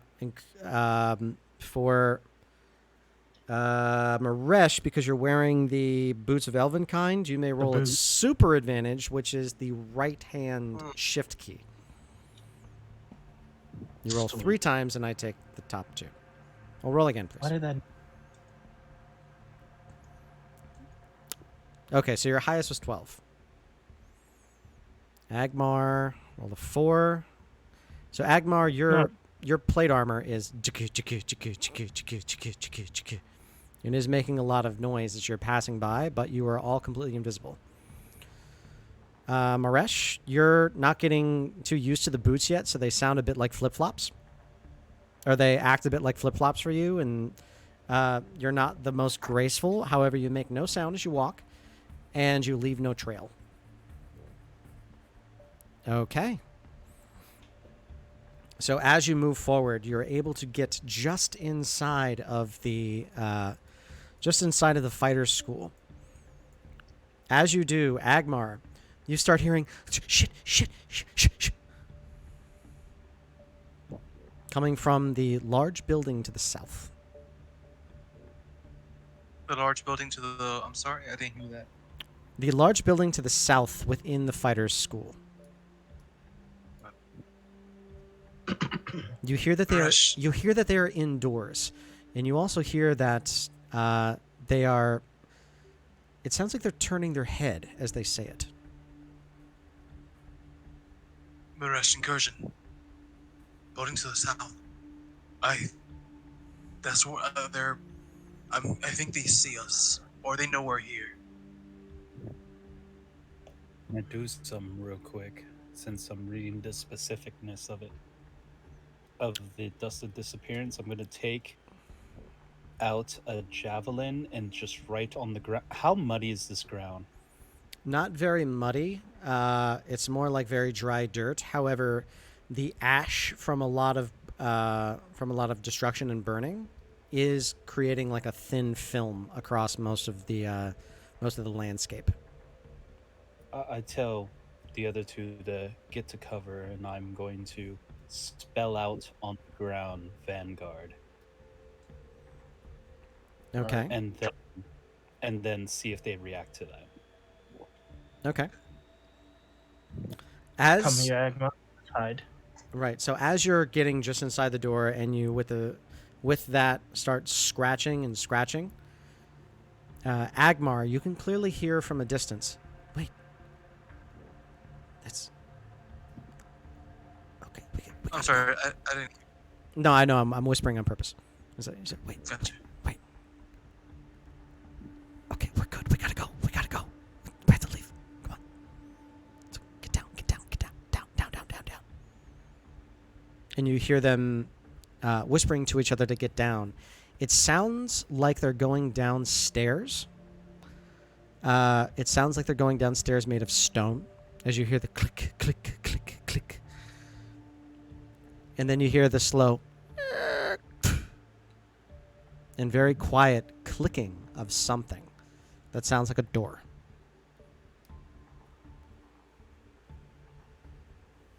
I Still more hear motions to Mirash. Well, he's invisible. Mirash.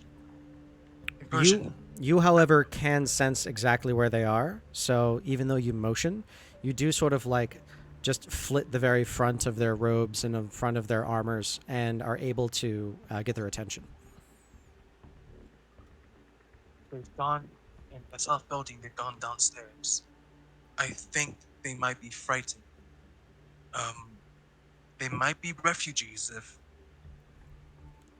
maybe even part of the resistance. Certainly a possibility. Shall we go inside? Oh, and I don't know if I said it, but I do have the animated shield. I'm not sure if I said that. Yes, you did say that. Okay. Recursion, Rush, should we go down? Go into the building and go downstairs and meet them? Perhaps they could be our chance to, or they could be a chance to make contact with the rebellion. They didn't Koboldian, did they? Or You That's heard it. them speak in common. God. That's good. They were common. If they were kobolds, they would have spoken something else between each other. Let's go and have a look then. Okay.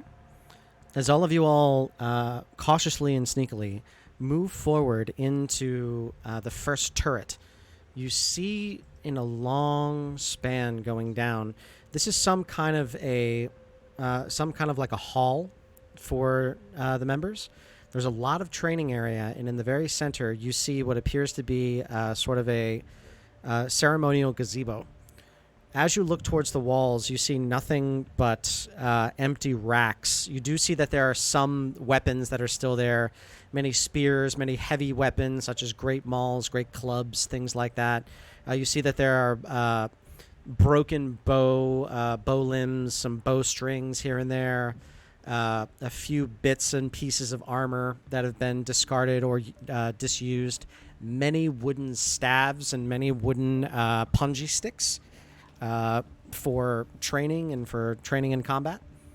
You also notice a lot of sort of battered headgear and some thick cloth and bolts of cloth, and also some very, very tiny, tiny throwing weapons that are scattered about.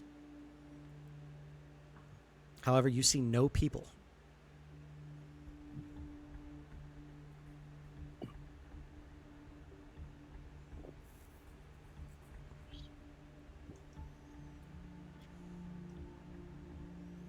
Where did they go? Can I do an investigations check to see if there's any clue of where they might have gone? Sure, go ahead and roll me an investigation check. Okay, so you search around as well as you can. You click your fingers every once in a while just to see if you can sort of sense if there's anything that is amiss with any of the walls or any of the doors. Seeing if there is, you lick the tips of your fingers to see if there's wind coming from any direction or any odd angle. But everything seems fairly normal to you.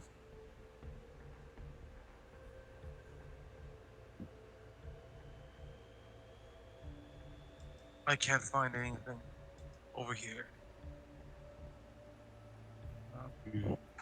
Well, let's check inside the building where we heard the voices. You're in it. Oh, yeah. Oh, Where that's we okay. went downstairs to it, and There is no downstairs area. You notice that this is Oh. just a single flat level. There is an I heard them upstairs area that leads towards what looks to be a sort of like a dormitory. Lots of bunk beds and things like that, like living space. However, those staircases, as you hear from your friends, are all made of wood. or what? I'm sorry, I couldn't hear that. They're all made of wood. All the staircases are made of wood going up.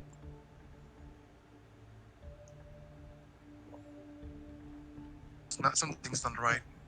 I heard them go down stone stairs, stone steps. Perhaps there's a false panel in the floor. As we're walking around, is there any squeaking floorboards?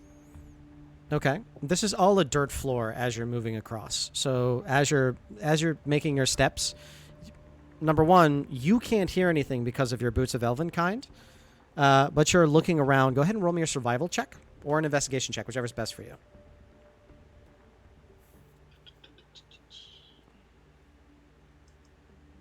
Okay. So you're searching around, but you unfortunately can't find anything that is amiss. It's a very well beaten down floor. It's from many, many years of use.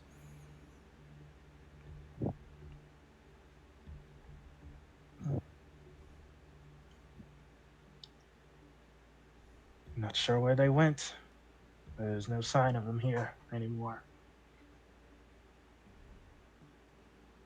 I'm going to take a chance. Agmar's gonna raise his voice.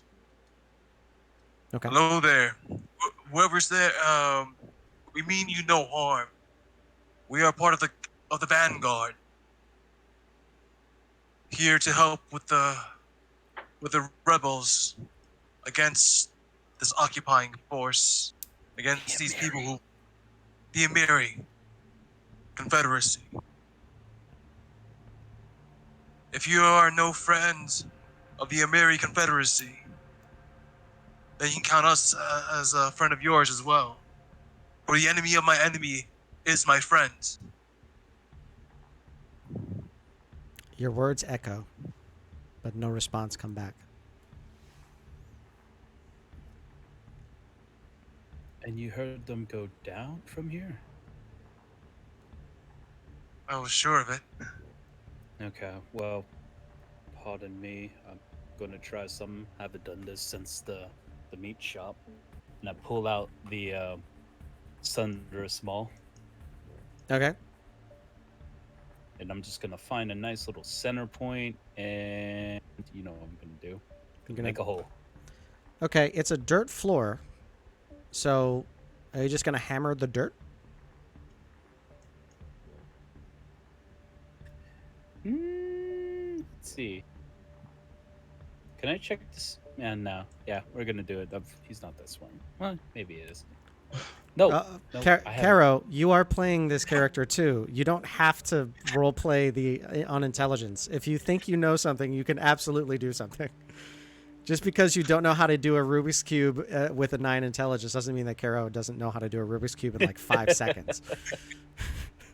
Can I just check to see if there was wood anywhere, based off of his description of what happened when he heard like the people go down? Absolutely. Searching around and knowing exactly what you're looking for, I'll give you advantage on an investigation check. Or perception, whichever's best for you on that.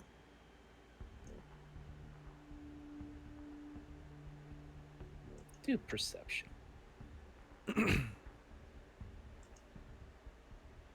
Okay, so advantage on the perception, 22. As you're looking around, there is no other wood that's anywhere except for that little like ceremonial gazebo that's in the very, very center of this L pattern.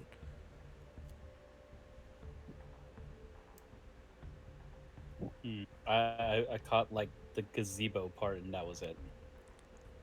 Yeah, Discord's bugging tonight. Is it really bugging? Okay, well, I apologize. That might be my connection.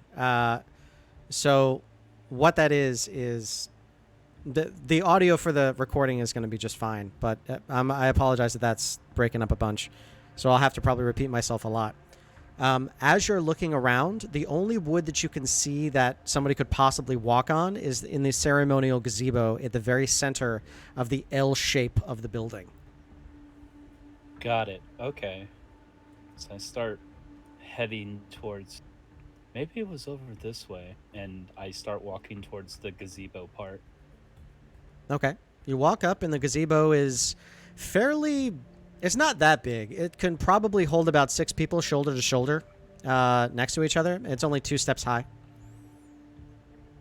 I pull out the Bell of Trap Finding just to be on the safe side. Okay. And give it a ring. As it and reforms because magic. Oh. That's weird. But as that happens, you notice that there is looks to be a silver wire that is around a perfectly square, hidden and false door in the very bottom of the gazebo. Oh. Hey, guys! I found a thing. And the bells stayed together. That's new. Well done, incursion. For today's session. Well, just don't want anybody to use that. Won't tell them. Maybe. Thank you. Welcome. Okay, you can clearly see that the Bell of Trap Finding did activate, and there is a silver wire surrounding this, what appears to be trap door. Silver wire. Yeah, there's a trap door, and it's got some silver wire to it, but, that's it. Do you know anything about that? No. But you do have those thieves' tools, don't you? Could you disarm it? I used to be a bounty hunter, so I could give it a shot. Okay. If you would like to try, you will have advantage because now you can see it. Yes. So this is dexterity plus proficiency? You are not proficient in thieves' tools, I don't believe. As an urban bounty hunter, I am. Oh, then yes, you absolutely can. I just never had thieves' tools because, barbarians, why would I ever need it? And then you gave it to me, so I was like, oh, okay, cool. Yeah, why not? I love thieves' tools. You can do anything with them. That and tinker's tools. I've been thinking about making an artificer character. If you want to make an artificer character, I will send you Coney's actual stat sheet. Trust me, he wrecks shop every single time.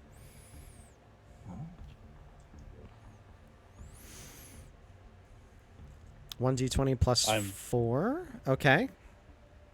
Wow. Oh wait, no, that was supposed to be 2 more because dexterity, right? And dexterity. So roll one more time. I'm just gonna make that a 9.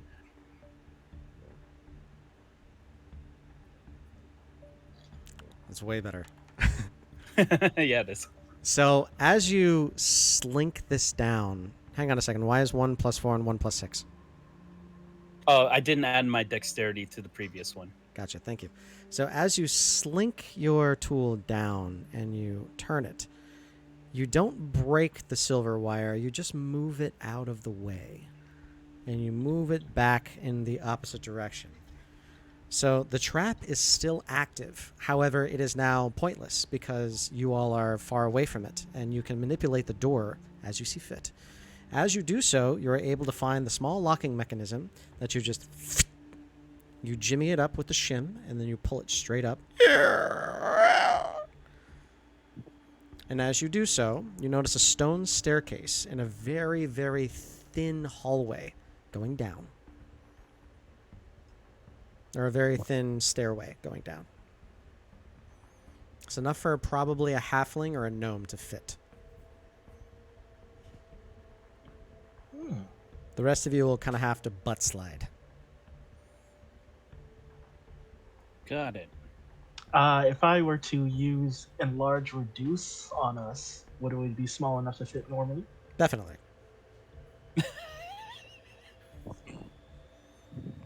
Can you Then I use think- enlarge reduce on everybody? Yeah, it's only a second level spell, and I've got 3 spell slots per second. Okay. Well, it's concentration, so you can only use it once, I think. Oh, that's right, it is. You gotta upcast it. Are you high enough sorcery to upcast it to 4th level? Yes, I could do that. Where is this? But do you Wait. want to, sir?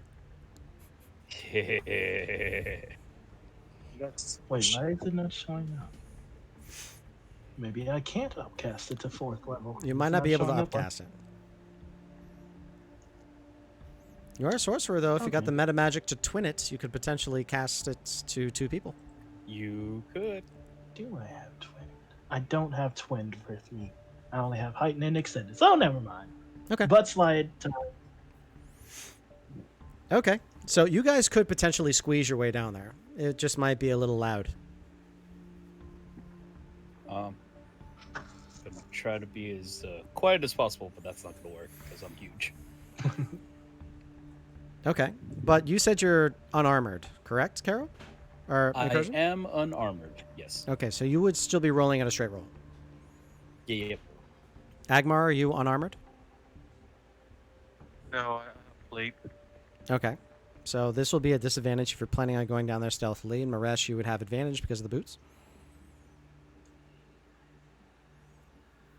Are you all planning on going down? yes. I'm Yes. gonna go first. So if anyone gets attacked, I get the I get the brunt force. Okay. So as you go down, you quickly realize the only way for you to go is head first. Otherwise, you're going to be like crab walking the entire way down. Damn, Incursion. That's fun. Okay. So you do so, and you find like the perfect. I forget what they call them, but I hate it when I have to do it at the gym. Is that forward walk like you're an animal, and you just do them for ages. Oh. Bear Like crawl? bear crawl? That's the one. Oh God, I hate those. Because usually I always have to have somebody on my back while I'm doing it. So Ouch. Incursion goes first, and as he goes down, it is pitch black down here. I have 60 feet of dark vision. Okay. As you see far down, you notice that this is almost like a tunnel system. And you notice that this one specifically looks like it's been recently dug. You can see that there's like packed mud and ash that's still over the walls.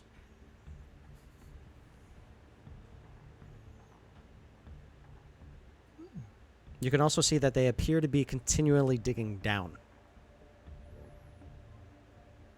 But you can see that this is under construction. So as you move forward, does the rest of the party follow, or are you staying up? I will follow, but Agmar, I think you should wait for your familiar to come back with the scouting mission. Alright, I'll wait for it to come back. Okay. Maresh, stealth check at advantage. Oof. All right. So you go I down at used the up same. all my aggro. Yeah, you go down, and at the same time, you ow, wah, wah, and you make more noise down there than Incursion does, bear crawling with all of his heavy armor and gear, or just heavy gear. Sorry. All right. So as you maybe I'm a about water genasi. maybe about 30 seconds go by, and then Shasha comes back and as that happens, you get a telekinetic link that it's very busy there.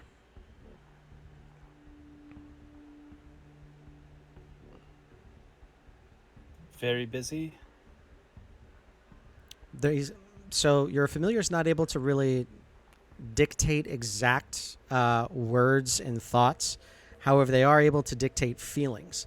So as it dictates what it saw to you, it dictates it in a feeling of it's very busy down there. There's a lot of things and a lot of movement.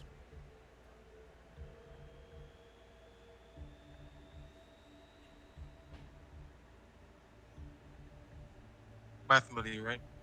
Yes. Okay. Okay, stealth check at disadvantage if you want to follow, or you can do anything else.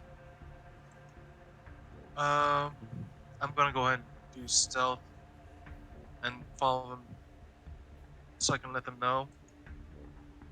Oh, what am I doing? Stealth Okay. check. Roll one more time. One more.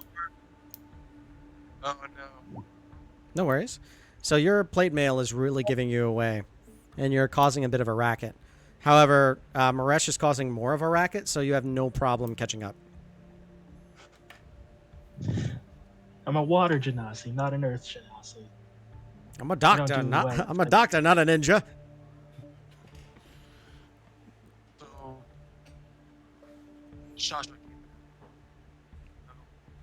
There's a lot of movements.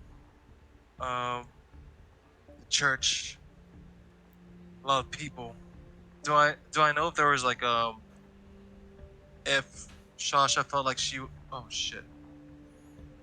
Super sorry. Accidentally closed roll 20. Ooh. Do That's I fine. know if Shasha felt like it was dangerous or You didn't get the sense of that. That emotion was not portrayed. so Shasha feels there's a lot of movement in the church, but Shasha didn't feel like it was dangerous. At least not to her.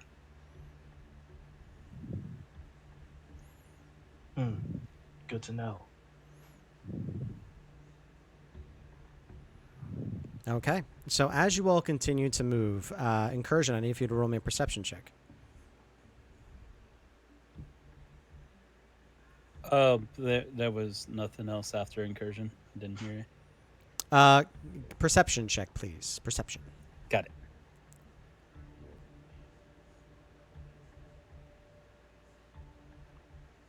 Stupid toes. Okay, so as you go down this tunnel, your hand brushes across a couple crossbow bolts and a few arrows that seem to be strewn down this hallway. You also begin to hear the sounds of clickety-clack coming from in front of you. It's distant yet, but it's still there. You also smell like a brackish scent.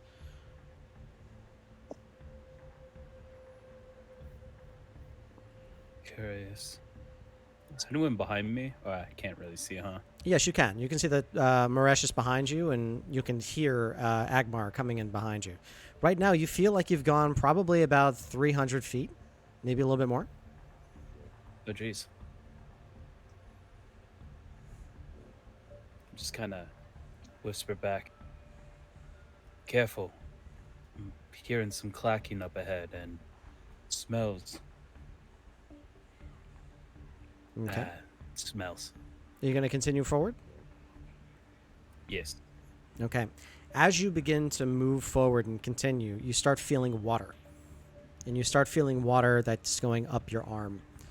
As you continue to move forward, you can feel that there is air above, so this is not filling the entirety of the tunnel, but you can feel that the water now is up to your chin as you're crawling. Sorry, Jeez. up to your chin as you're crawling. I need to speak into the mic when I say these kind of things.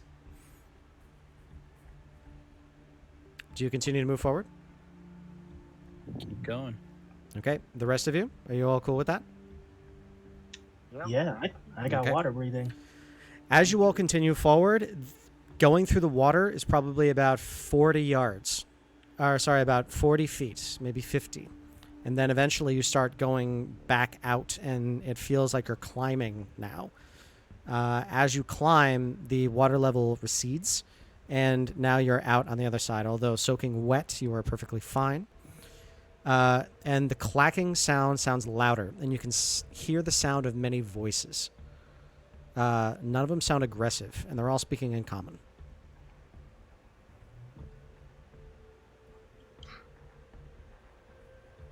More voices in common, and I think we've found them. Maybe. So, Yeah, let's try not to be as hostile. Let's not be hostile unless they're hostile to us, and then we smash face. But are rather we not. Sorry. are we still invisible? Oh no. Yeah, I think the seven- Round about this time, you're getting close to the end of it. I'm gonna say that after all this stuff is happening, like you didn't spend a ton of time, so you may have like a minute or two left. All right. Got it. Yeah, combat's quick. Alright.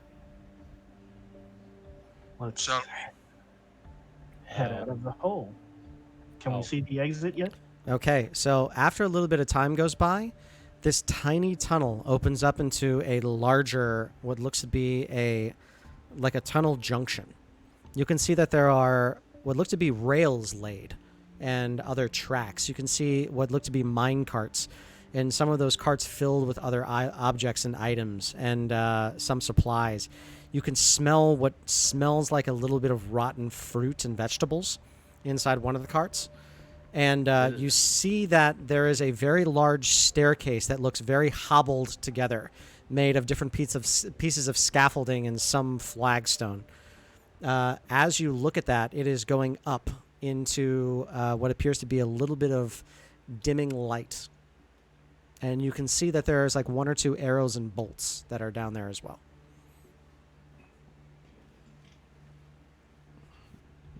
They don't look fired, so they're not like jutting out of the dirt or anything like that. They're just dropped and laying there.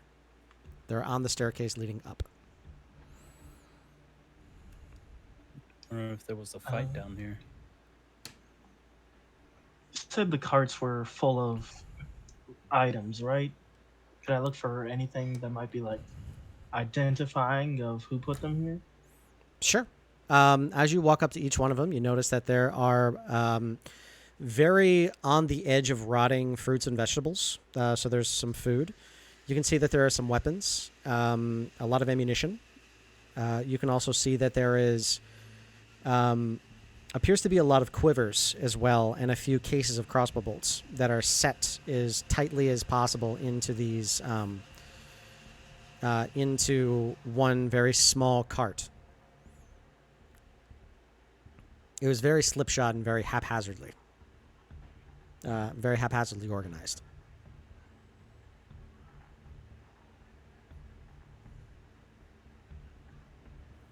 Is there any any markings on the carts? They look very poorly made, but they look sort of rushed. Like you can tell that one of them looks like it could have been a bathtub. Okay. I think my hunch was correct. These might have been refugees that were forced to leave their homes quickly. Hope I- no one. good assumption. Shall we head up the hobble together staircase then? Yeah, like like I said before, maybe me and Agmar can go first. I mean, you are well, Dharma. Kind of give him a little knock on the plate. Maybe not too loud, but just like as a little playful little duck Ding. punch. Yeah, exactly. Let them know that we're not here to hurt them. Yeah, I'm not. I'm going in hands up. Maybe. Okay. Not sure if they're familiar with the underdark gestures, but I'll show them that we're mean no harm, and hopefully I don't get filled with arrows. Okay, understood. And I'm gonna walk up the stairs. I'll follow close behind them. Okay. So as you guys go up the stairs, you hear the clink, clink, clink, clink. As you get up there, you notice that there is a lot of people here. There's probably close to maybe 50 or 60, all of whom are crossbows, or knocked arrows, all at a position of defense, except for a group of about 10 who are within the center. As you notice, there are 6 dragonborn, all of whom appear to be metallic color, except for one. One of them looks sort of like an inky black, almost like an oily black scale. But you notice that the other 2 are human, and you can see that 2 of the others are human-esque, most likely tabaxi. You can also see that there are 3 that are nearby. One of them appears to be very well built, a very well built halfling, carrying a massive battle axe that looks very familiar.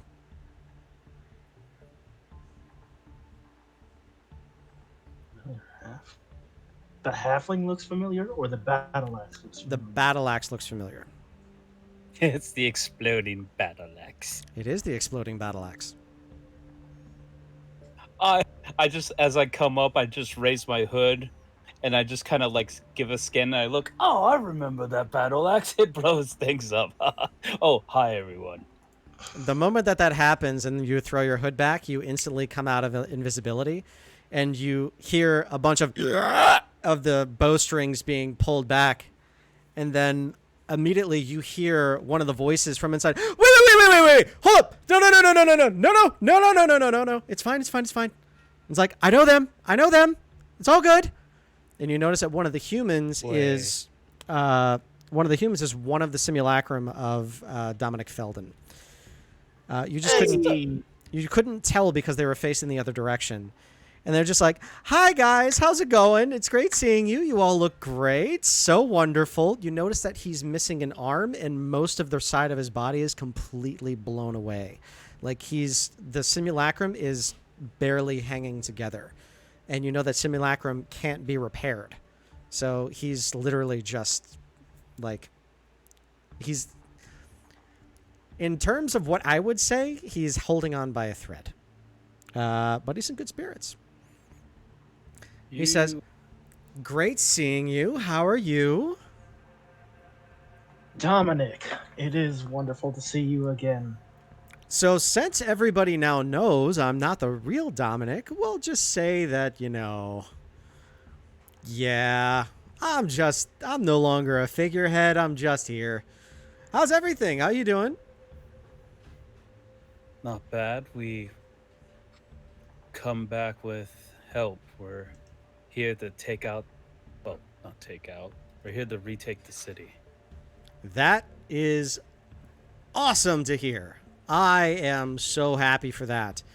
There are 3 of you. I'm not saying that I'm looking a gift horse in the mouth. You guys are great and super helpful.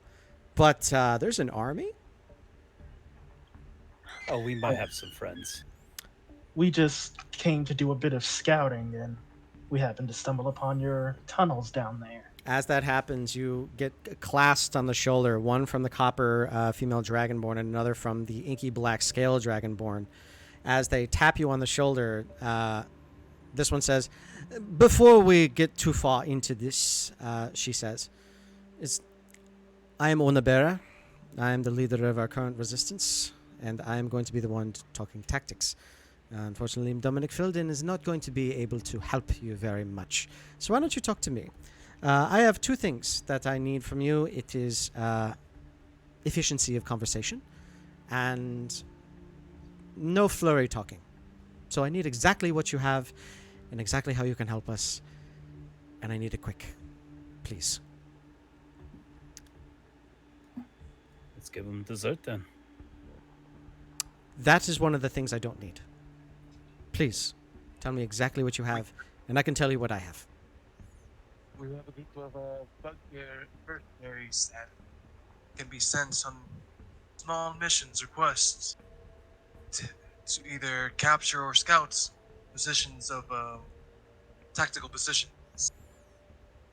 30 fighters, I think 10 casters and 10 healers.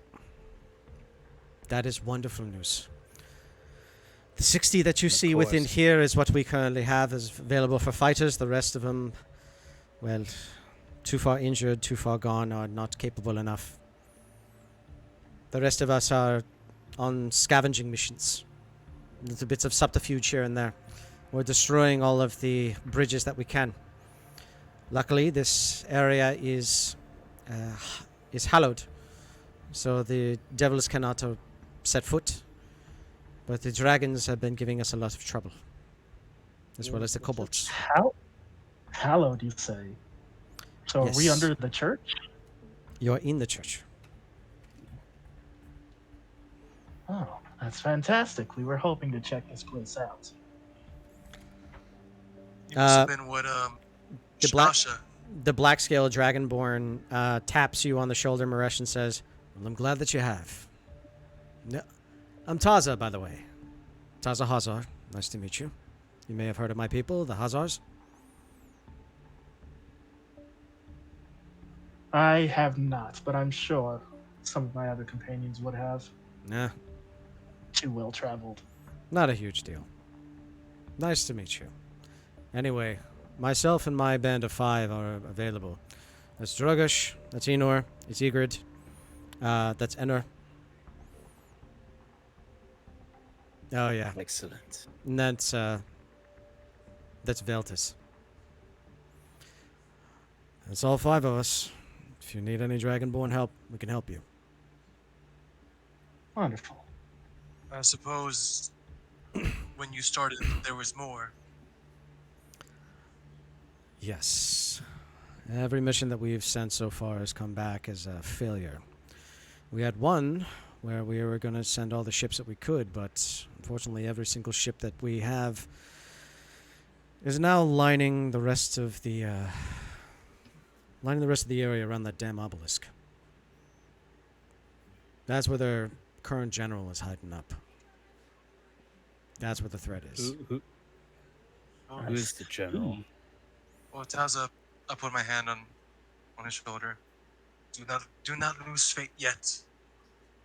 We have allies, and hopefully, the deaths of your comrades will not have been in vain. I appreciate that. We can use all the allies that we can get. So, The caravan still survives. We are 1,000 strong. 1,000. The moment that happens, you see everybody's face immediately just light up. Everybody puts their crossbows down. You hear a couple of them like drop. One of them just. You hear "sorry" coming from the top. But all that happens, and then Dominic says, 1,000. Wow. Onabera says, Well, "We have a chance." Oh, it they're gets not all better. fighters, but we certainly have quite a few. How do you have 1,000? We found a way into the Underdark.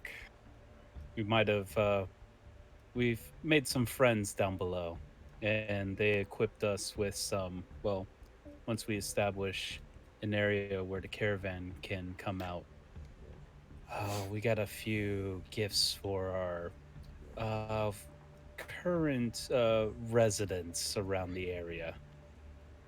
Okay. So as you say that, Dominic says, "Oh, wait.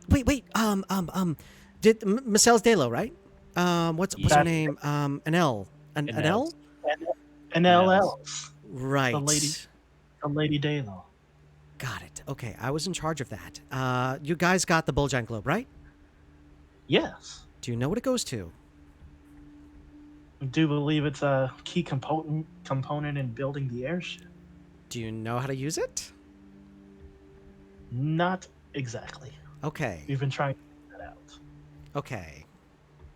Oh, Okay. oh. Hmm. Onabera, I have a favor. And she says, yes, Sir Feldin. And he said, can I take somebody with me to go and make that all happen? Please? And she says, by all means, I suppose. And as that happens, Dominic goes over and he goes over to this like small pack of dogs that you see that is on the corner. And he goes over and like taps each one of them with the hands. He gives them a bunch of treats. And then he starts speaking to them in deep speech. As that happens, you see each one of them, their ears perk up. And then you see them and they all start blinking and teleporting around him and barking. And as that happens, you can hear on the side is like, "Can you stop messing with my dogs?"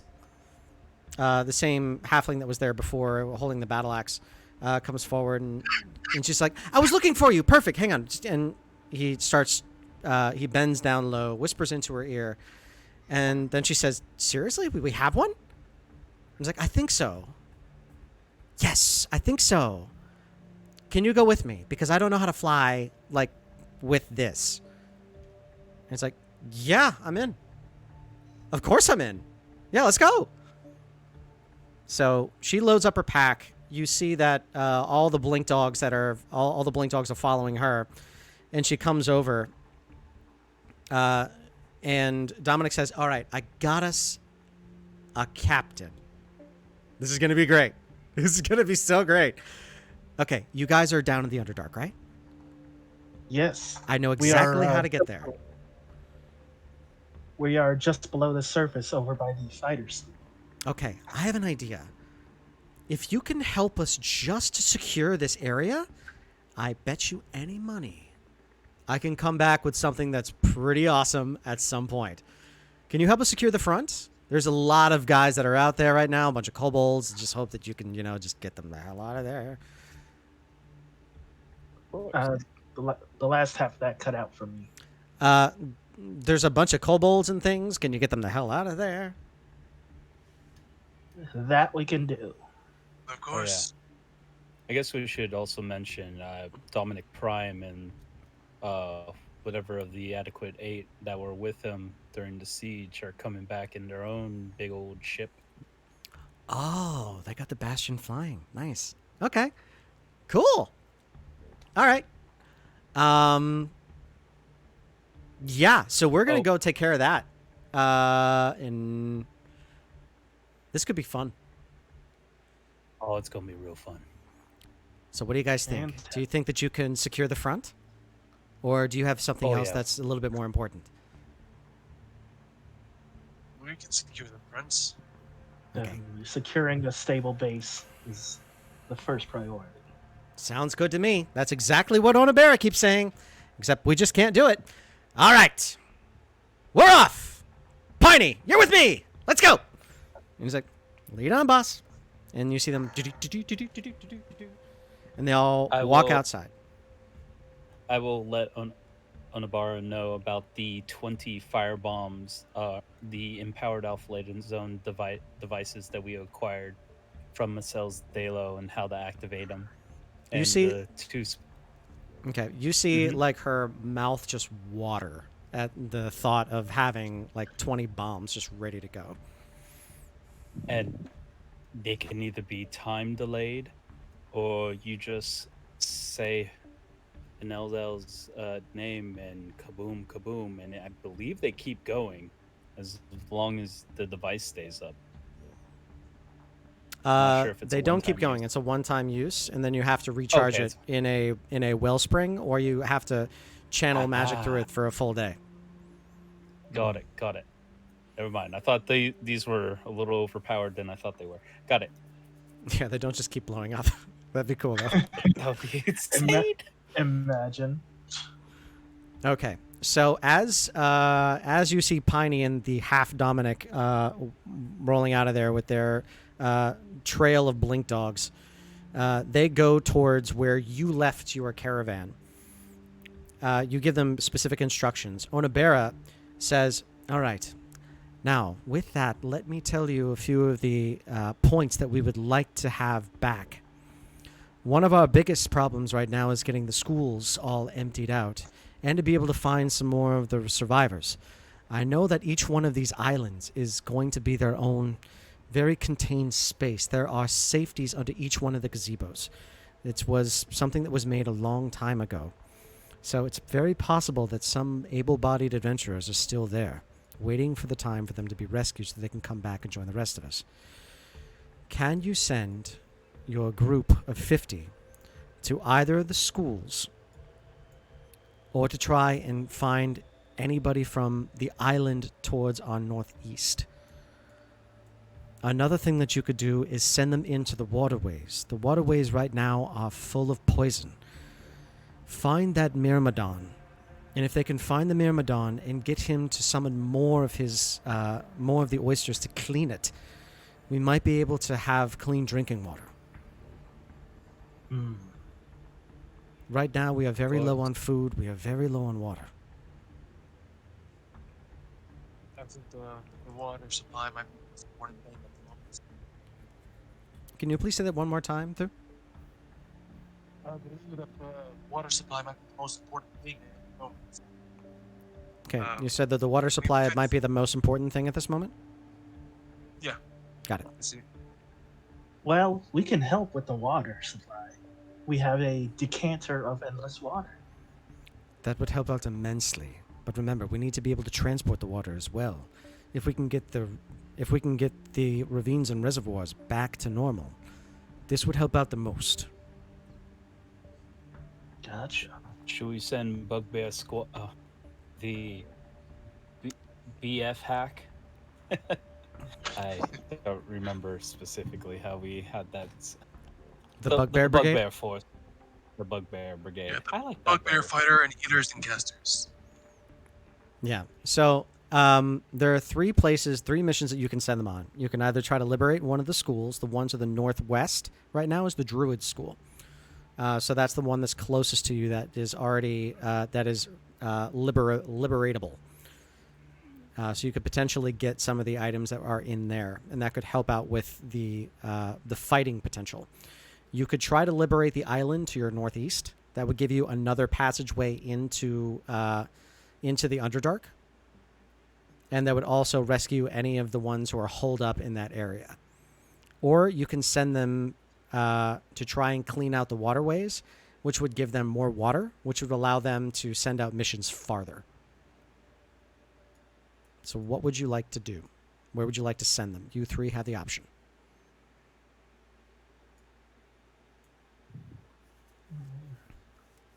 I say we can handle the fighting, but if there's poison in the waterways, there might be. Well, unfortunately, we don't have any healers around us that can help us with that. They can, we can send them in, have them clean it up, and have the water supply be running through here. Let's make sure we give them the Myrmidon's Biden to let them know that they are friends of the caravan, because that was the gift they gave us with the Myrmidon. That's a good idea. I'm writing down that I'm going to roll with advantage for this mission. So yes, we'll send the bugbears to seek out the Myrmidon. Got it. So the If we Myrmidon could to be able to send- bring that up. Hmm. There was also a group of Krabastia that went on that mission with the Myrmidon. if we can recruit them, if they're still with the Vanguard or the caravan, maybe they can assist the bugbears on that as well. But or at least get the information they need to travel the waterways to the right area. Yep, you can absolutely do that. So, yeah, we're gonna send the bugbears with the Myrmidon Bident and information from the crab crab migration party to seek the Myrmidon and get it cleaned, get the waterways cleaned. Okay, so it's the water mission that you all are choosing. Understood. Yes. All right. And so we're not going to. So in the next session, there's going to be your mercenaries, and then there's going to be the caravan. And that's what you guys are going to work on from there. But other than that, let's see. Okay. So, are you all choosing for your quest to secure the temple and that island for yourself? Yes. Well, I mean, I am. Sounds good Yeah. to me. Anyone else? Yep, sounds I good to agree. me. Okay. Party of three, we agree. Party of three agrees. All right. So in which case, I am going to set you all up in the next map after I set the fog of war. So give me just a moment. There's fog in this war? How dare. Seems like a sunny day. It is getting towards dusk. Trats. Oh, we're gonna have a dramatic battle at sundown. Wow, wow, wow. This makes me want to have Sarge. Oh well.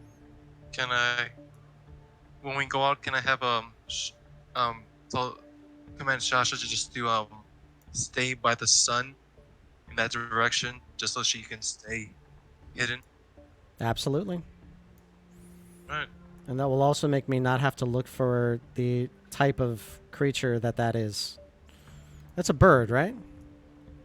Yeah, Shrike. It's a type of bird that what it does, it's when it grabs its prey, then throws it on thorns or barbed wires to disembowel it, Oh and my then god. So it comes back. It comes back later. Like if it's a poisonous caterpillar, it'll do that, and once the poison's gone, it'll come back and eat the remains, and they even eat small birds too. That is so metal. Oh my god, that's so metal. It's a Creature's small bird. That's why I keep listening to it too. Who needs fantasy creatures when you've got things like that in nature? Normal When you- nature when is you- just scary as hell. oh my god. When you said to use a songbird, I'm like, a shrike. They're pretty. They sound beautiful, and they're vicious as fuck. Yes, they are. Good lord, man. Yeah. Yeah. Pictures right now, and it's insane. Okay, It's just well- got like a Yeah, they even use like I said, barbed wires. They learn to use human instruments when they're doing that too. So Oh my god. as long as it's sharp. Nasty. I now Dave. Sasha is now Sasha the Impaler.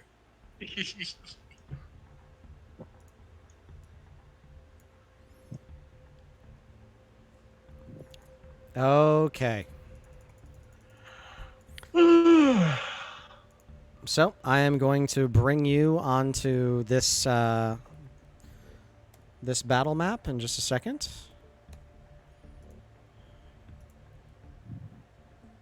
While we have a second, if you guys want to join the campaign, join the Discord at the link above. Yeah.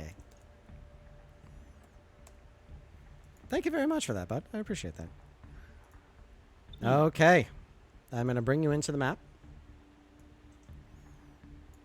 You all are at the very top, at the north.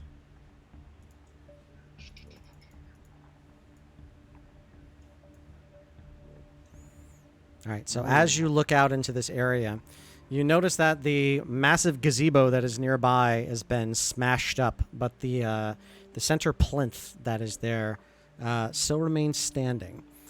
A lot of these buildings are smashed and destroyed. You can hear the sounds of loud cheering and guttural grinding from lots of different areas. You see that the door frames are mostly smashed open. And it looks like a lot of things have been dragged out of them.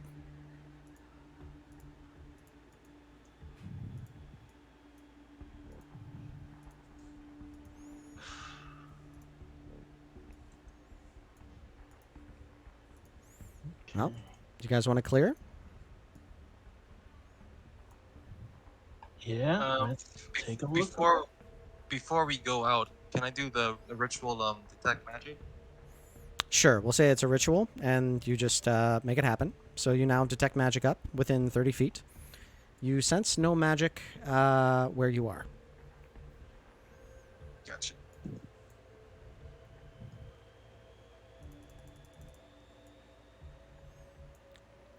Let's slowly move through and start checking these buildings.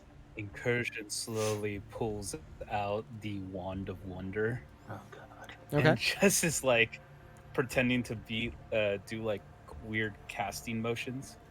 Thank you so much. I need for you to roll me 2d100. Oh, fuck. Oh, 2d100? All right. Knew that somebody was going to do something. 4 and 11. Wow, those are the two lowest I've ever rolled on 2d100. Is that right? 4 and 11? Okay. Yeah. That's crazy. 1,000. Considering it's like 10,000 options, I'm scared at what low number this is going to be. That's true. Give me just a moment. Okay. And search for 411. Okay.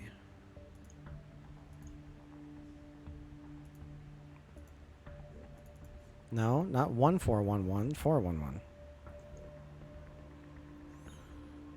Awesome. You fall unconscious and invisible. Oh, Oh god. god dang it. So you're not bleeding out. Don't have 0 hit points, but you're just like asleep.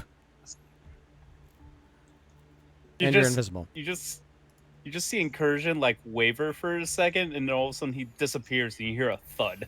You just hear Alright, well, can I go over to where I last saw him and try to feel around for him?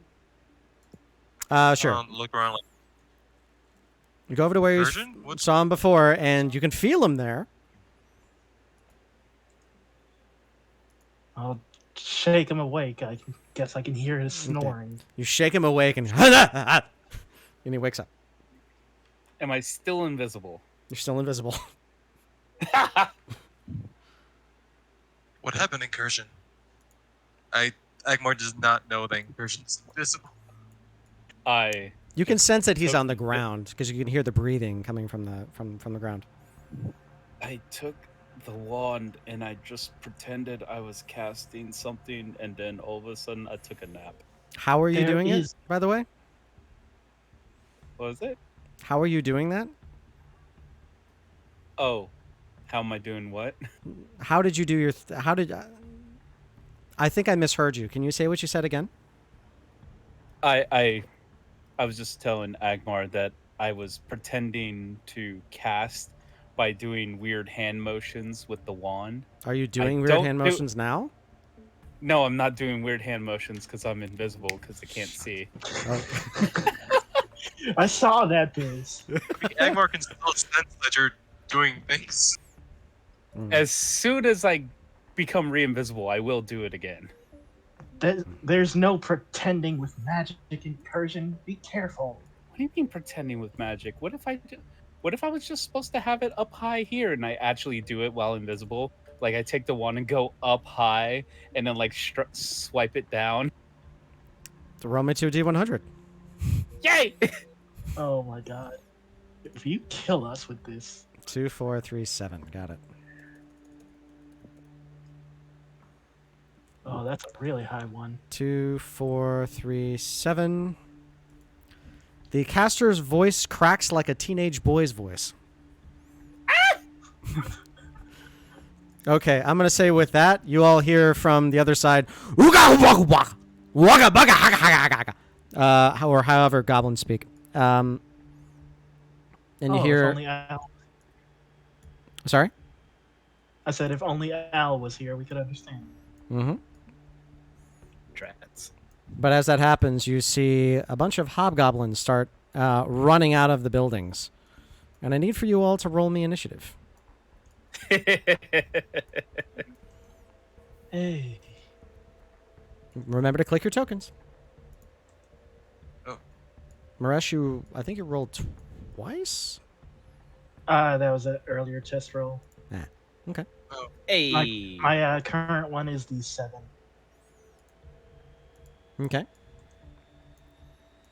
One more. Crap, how to do this again? Click your token first, then go to D&D Beyond and click Roll Initiative. Okay. Oh, I didn't realize they did this. What? What? There's a thing I could click on Beyond 20 now that applies the Great Weapon Master feat. Ooh. Wait, why isn't it? Why is it not doing it? Oh, no worries. I will add you in manually. Yours is 9? No, 12. 12. Oops. That's 0, 1, 2, 1, 2. Okay, there are no double numbers, so everything looks good. This is a big map, so everybody get ready for a fight. If you do not finish the fight, that is perfectly okay with this one. This is a war, so you can retreat. All right. Let me switch this up. And some cry havoc, because it's always fun. Okay, incursion. You are invisible and first. I scream in a loud rage, and bonus action, I go into a rage. Ah! Well, you I scream and just you're like, ah! As you have a cracked teenage boy's voice. I forgot. Wonderful. And can I see those two off to the right, or do I need to get a little closer? You can see them. I use the Wand of Wonder, and it says, I am a powerful spellcaster, and I aim it at this guy over here. Okay, which one are you aiming it at? Sorry, I was on Got the it. wrong thing. Okay, so the one that's most interior on the right side. Okay, 2d100, Yes, please. yes. And here we go. Why did I let you take this one? 1304. Because you 3, said anyone could use it.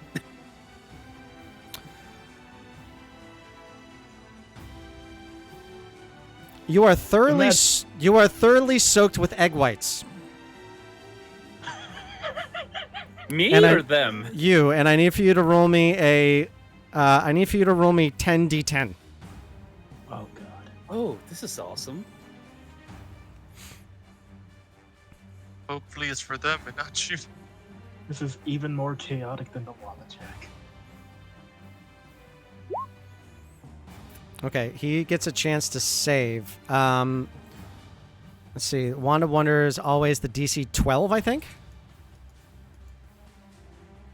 Wand of Wonder is a DC of 15. 15. Okay, 1 second. These guys are this. DC. This one is Dex 2. Nope. So, as you are covered in egg whites, all of a sudden you just hear, and you watch, poof, as a massive egg comes and smashes this guy from the top, doing 62 points of damage, Wow. killing him I am a outright. powerful. I'm a powerful spellcaster. Clip it. You're getting a Clip card it. of inspiration for that. You summoned the world's largest chicken to kill someone. I'm gonna make that an omelet. Okay, you're also really gross. So, anything that revolves charisma is a disadvantage. That's fair. Okay. Incursion, that's your action. Bonus action? Or no, bonus action is to rage. You're no longer invisible. Movement? I'm gonna get right there with 40 feet of movement. Copy that. Agmar, you're next. Alright, so Agmar, you're super confused right now. what just happened? Um, Why do I smell eggs? So from here, I'm gonna move here, Okay. and on this one, I'm going to cast Toll the Dead.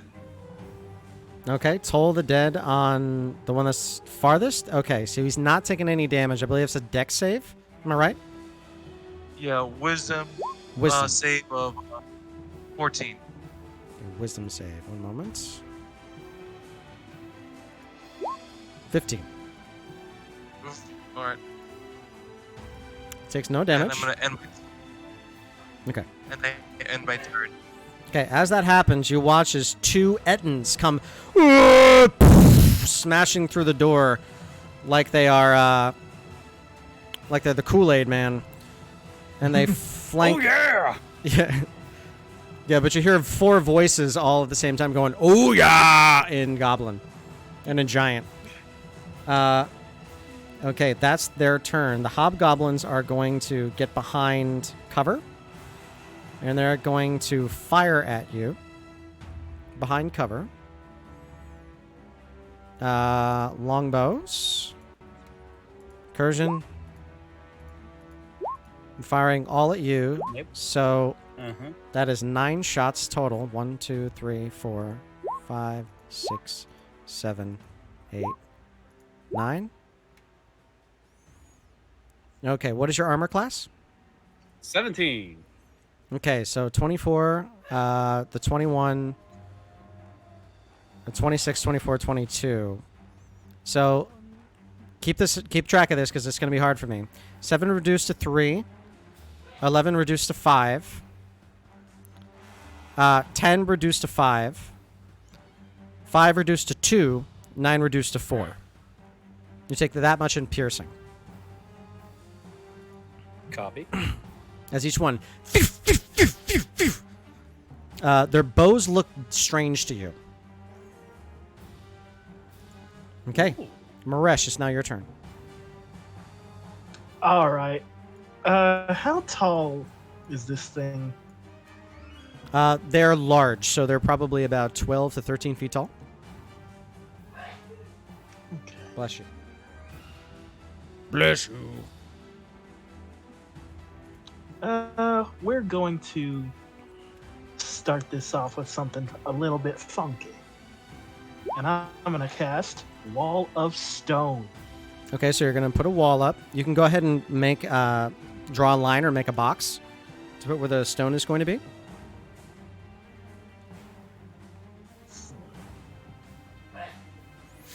Bless you.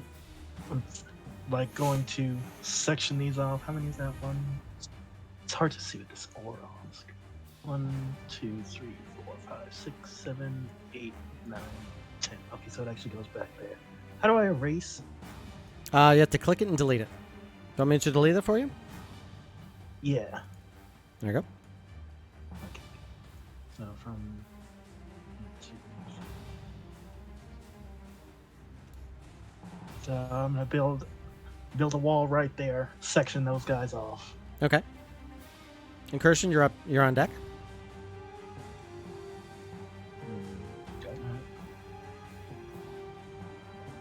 And I will just stay here in my current position.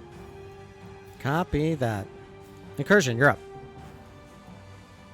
So I see I have been walled off from opposition, correct? From that Yes. side, yes. How dare. I am going to go this way.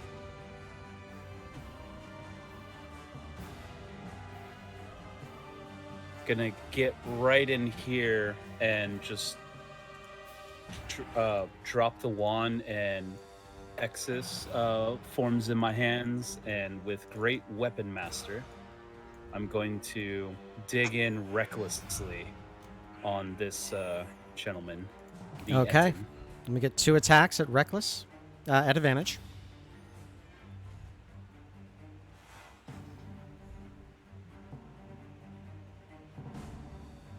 $24 hits. Nice. And yeah, it did take the -5. There it goes. So that's the extra. That's the extra damage right there. It did take the -5. Awesome. So 24 points of damage on this first attack. Next attack. It's wonderful that they're still updating. No, no, I'm sorry. 21 because the cleave damage. So I need to add 3. Oh yeah, sorry. There's no I cleave forgot there. about that. That's still on there. Negative. Second time is gonna be Great Weapon Master again. Okay. Go for it. That's a nope. Yeah, 12 is not going to hit, unfortunately. Okay. Bonus action. Where's my? The kilt comes out after a long hiatus. Okay.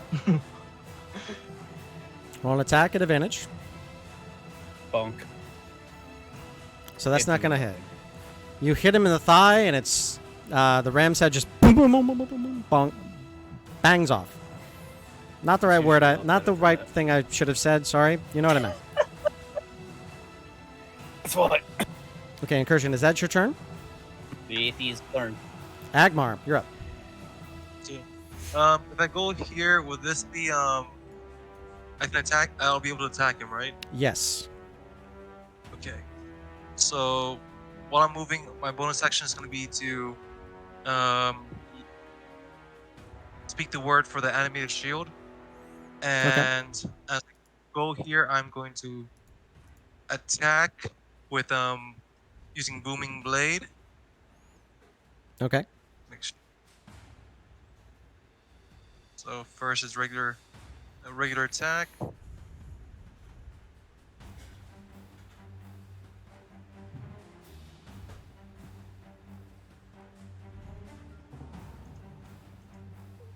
So a 20 to hit will hit. 15 points of damage. And I was using my cantrip booming blade, so I'm just gonna end my turn. What is the thunder damage? If he moves, it's going to be what's it called? 1d8. Okay, he is thundered. Nice. All right. Oh wait, It sorry, is 2d8. 2d8. Okay. Oh, so sorry, because that adds 1d8 to my damage as well. Yeah, he should take thunder damage with that. So 3. Okay. Nice. So Yeah. you chop him, and it definitely hurts. All right. The Ettins are both going to get around Incursion, and since he rolled since he rolled recklessly, they're going to make attacks. So multi-attack. So you have enough movement to get around my wall Yes. and get to me. He's very fast. Okay. First attack, second attack, third attack, fourth attack. I think only one of those missed, right? Yeah, 14. Okay, so 10 reduced is 5, 15 reduced is 7, 16 reduced is 8. What? All right. It is now the Hobgoblin's turn. They're going to stay in formation. They're only going to be able to shoot 4 times at you. But they are going to do it at advantage because you are reckless. Or wait, is reckless all attacks or just melee attacks? Let me double check, but I'm pretty sure it's all attacks. When you make your first attack on your turn, you decide to attack recklessly. But attack rolls against you have advantage until your next turn. Okay, so these are all going to be at advantage. They're only going to get 4 shots at you. 20, 14, 19, 14. Only 2 will hit. 6 reduced to 3, 10 reduced to 5. That's it. This other one who is attacking Agmar, he is going to move anyway, knowing that he is in trouble. So he's going to take the damage. Go ahead and roll the 2d8. 2d8. 5 points of thunder damage as he explodes. And he is going to attack you 3 times.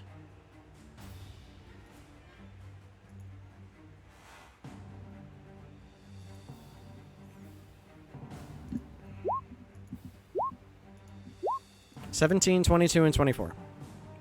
As a reaction, I'm going to take the... Oh, sorry, I should see what hits first. I'm gonna take it. 2 attacks hit, yeah. So Okay. 9 and 9. I'm so- going to use... Got it? Go ahead. I'm going to use the action for Spirit Shield to negate one of those attacks for 5 damage. Okay, so you're only going to take 13 points of damage total. You notice that his weapon looks strange.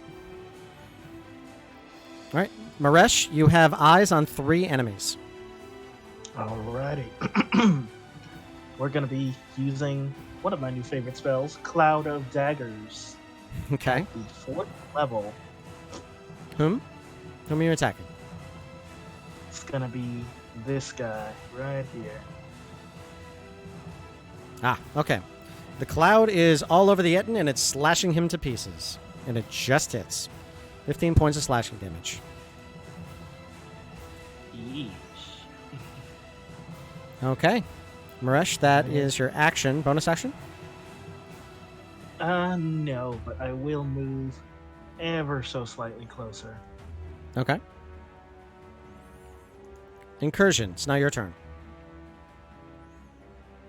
I am going to first actually go bonus action and...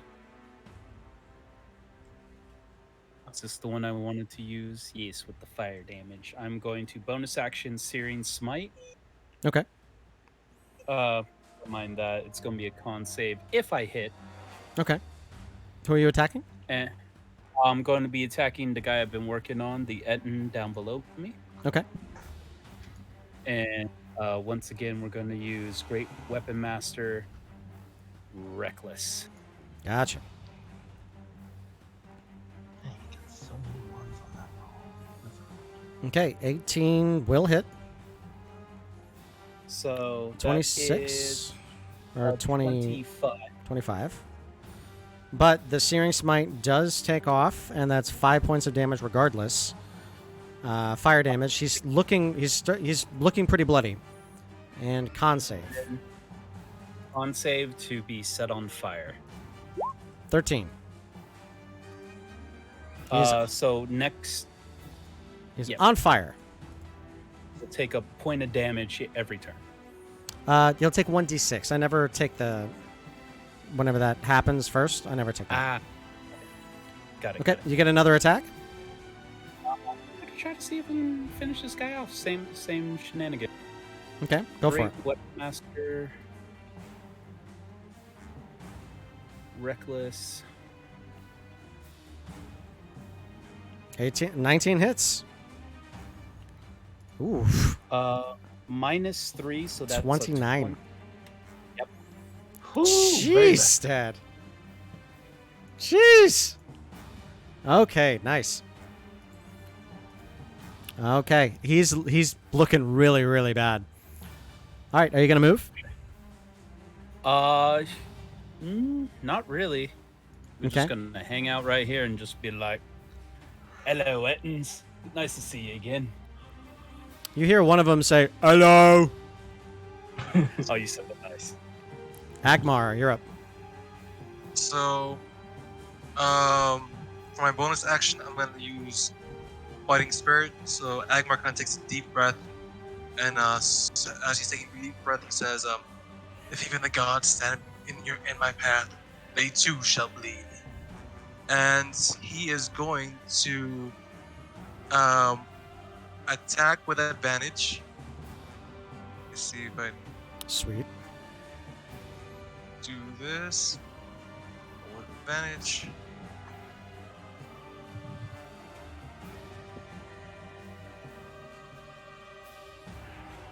$23 hits. 3 hits. Let me see. This is rolling with advantage. So for Okay. the first attack is going to be 15 points of damage. Nice. Okay, he's How bad barely does it hanging look? on. He's barely hanging on. And he's going to attack one more time. 18 will hit. 25 is even better. 11. How do you want to do this? So when I attack, basically I get my greatsword, I swept straight down, almost cutting him in half. And at the last second before he even hits the sword, I twist the greatsword and just almost immediately just bring it right back up, cutting him. Yes. Now he is going to, for his movement, he is going to, let's see, 5 from here. Oh, sorry. fine. 5, 10, 5, 10, 15, 20, 25, 30. Okay. I'm assuming that you're doing that out of the range of the creature, right? Yeah. Okay. He's moving around to start hacking at the other two. Okay. And he just yells out, keep them busy, incursion! All right. Ah! All right. With that, they are going to attack again with you. Oh, they start their turn. He starts his turn in the cloud of daggers, so he takes the damage, right? Yep, 15 points. Okay. And that's the other Etten that's set ablaze, 2 points of fire damage. Nice. Okay. They are going to attack incursion at advantage. Hello, puppets. Oh, that misses. That misses. That definitely hits.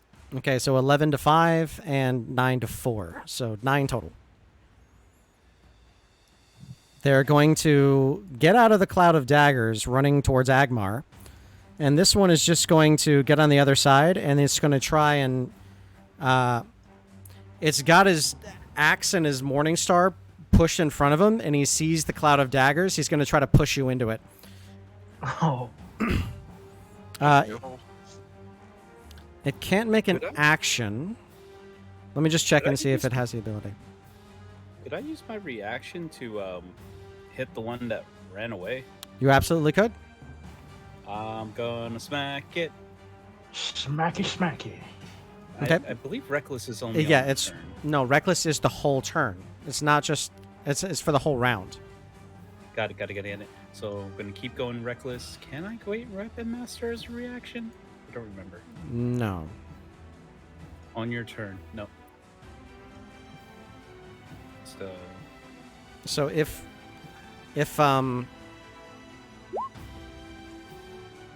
reckless affects you for the entire round for other people, then it affects you if you take a reaction as well. That's my ruling on it. But you can Got it. choose not to use Great Weapon Master in the middle of a multi-attack.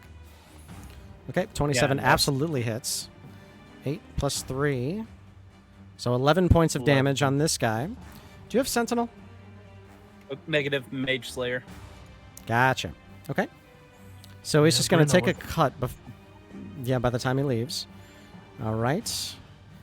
And the two hobgoblins are going to split the difference. One of them is going to go flank Agmar, and the other one is going to go get next to Incursion, but does not get into the thing of daggers. So, slashes against Agmar at advantage.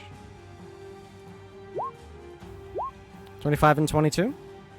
I'm going to use my reaction to cast Shield. Okay. Gives me 26 AC Oh, for the round.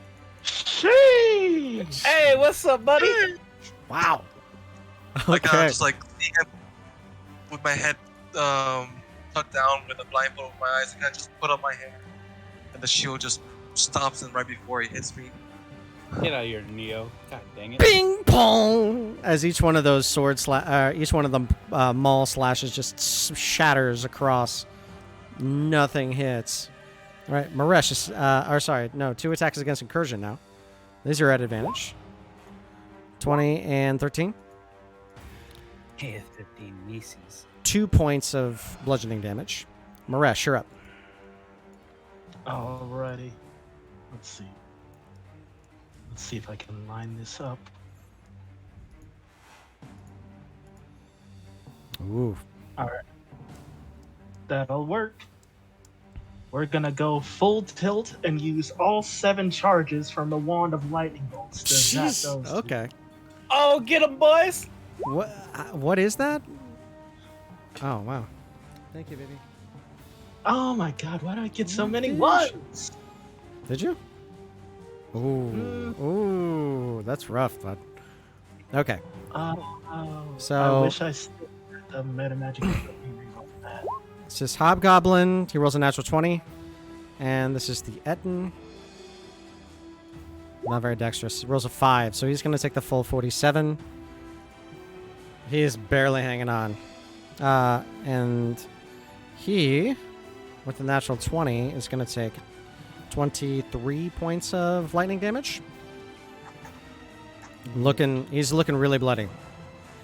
Okay, Maresh, bonus action. I will. I'll spend 4 sorcery points to regain my 4th level spell slot. Oh, did you use every single charge in the wand? Yep. Roll a d20. Yes.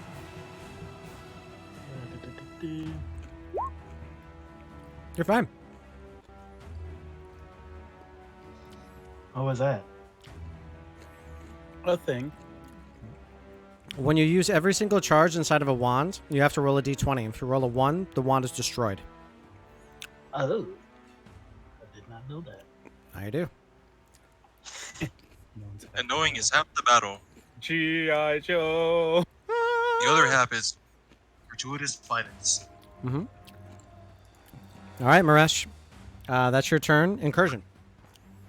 No, we're at the top of the next round. I need for Incursion, Agmar, and Maresh to all roll me dexterity saving throws, please. Someone's going kablooey. Saving throw dexterity. Oh, wait, is this something I could see? Yes, it is something that Well- you can see. I Hey, might- get advantage. I might be about to die, guys. Oh, it's worse. I rolled it. Okay. See, this is why I give you guys inspiration. Whoops.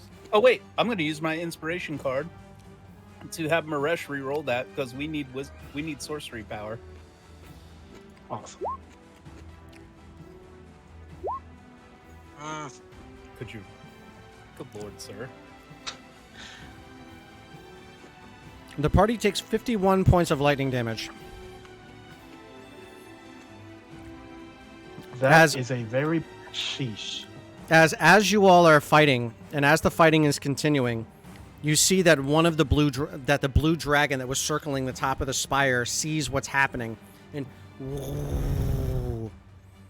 you hear him coming down at you. You know what's to happen, and then he starts screaming.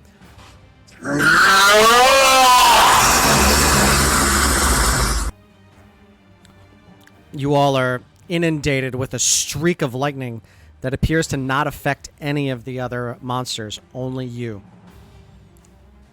Ooh, man, they had friendly fire turned off. Hacks. You see that their skin is glowing a very eerie red. Oh, That's messed up. Maresh, roll me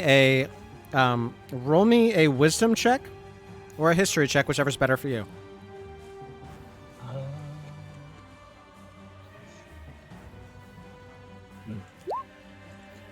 Okay, you got above a 10. You remember, since you were trying to make a deal with the demon Balsheshba, that this is the color of his aura. Oh. The blue dragon now hovers overhead, screaming and screeching. Incursion, it is now your turn.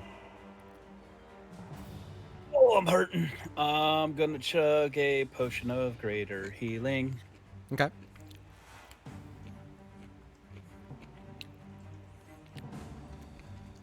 $17 points. It's a cleric in the building. Well, last hurrah. Gonna beat down the Netin until I can kill him. Okay. Wait, question. Are they within cleaving distance since these two are right Yes, they next are. to each other? Ah, cleave time! Yep, you now can have full attack. So, the way I like to flavor this is just, you just see the blade of Exodus just kind of get a little bigger and just it's really big all of a sudden. And just swing at it recklessly with Great Weapon Master. Okay. Wait, I didn't click Great Weapon Master. Whoopsies. So, 17. It's -5, right? Okay, 17. Oh, wait. No, it did do the thing. Okay, then you did awesome job. Okay, 32 points of damage. Yeah, how do you want to do this? To both of them. Nice. The cloak just kind of, as I like rear back, just kind of flies up. It's almost anime style. And as he rears back, you see the blade just get longer and longer, and just it seems to just get even more sharper as this amethyst purple blade just cuts through them both. And it's just it's a clean cut. It's just completely both of them. Just chest just separates from their lower half. As you do so, you come up, you can see like your entire body squish into this little part. And then there's this little bit, the scythe gets super big, bending backwards. You sling, you watch the rest of this cloak wrap around you like a cocoon. As you land on the ground, the cloak unfurls in the sky, and you watch their bodies.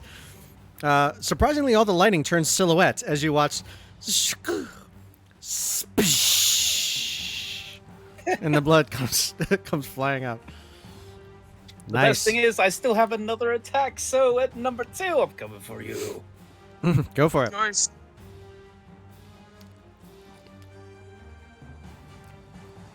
I'm gonna get right there in non-reckless range, even though I already activated reckless. So we're just gonna make sure we have this activated for Great Weapon Master, and Okay. roll away. Roll for it. 24 will That's hit. And -2, so 31. How do you want to do this? So after the first time, I dash over, and this time it's like kind of separating Siamese twins. One head goes one way, the other head goes the other way, down the middle. Okay. So you slash it completely down. And as it happens, it's like, no, brother, no. Oh. And I just look at the last hobgoblin and just point at him with the spear, with the great scythe. You see him drop his weapon. Agmar, your turn. Sheesh, 3 enemies in one turn. I know. For And I only had to burn a rage for that. my bonus action, I'm going to go ahead and cast Second Wind. You regain 9 hit points.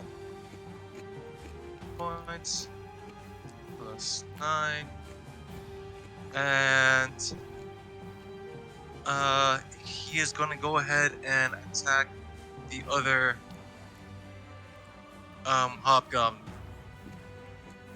Okay. Oof. That first attack will miss. Okay. Time. That'll hit. Better. And 15 points of damage. Okay. that is going to. You have the thing if you're more than a second level fighter. Let me see. You know what? I'll go ahead and use action surge. Yeah. Okay. Oh, God. He's going to, as he gets ready, he's like, he looks at the hobgoblin and says, "Looks like the fates have decided one of us died today." All right. 21 does hit. 19 points of damage. Nice. He's barely hanging on. 23 hits. How do you want to do this? Let's go. So after I say that, I go ahead and swing my sword toward his legs, at the knees, slicing through, and as he falls, just aiming toward the kneecaps, and as I slice through, he falls down because they're still attached. So he's on his knees, and I bring it back upwards and slice it right down, cleaving his head clean off.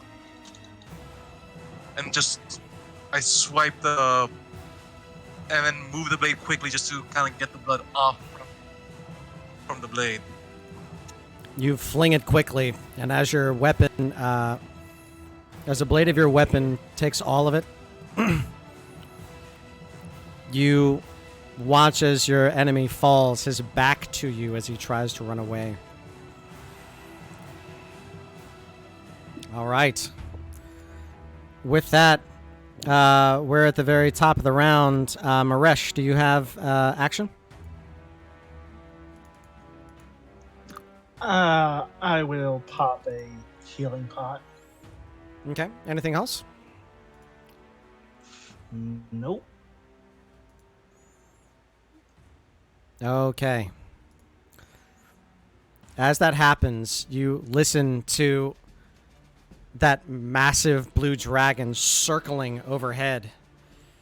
You see him come around to you as he flaps his massive wings.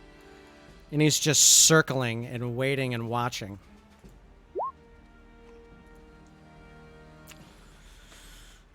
You watch as that blue energy starts to gather and gather towards his mouth. As that happens, you watch him rear back.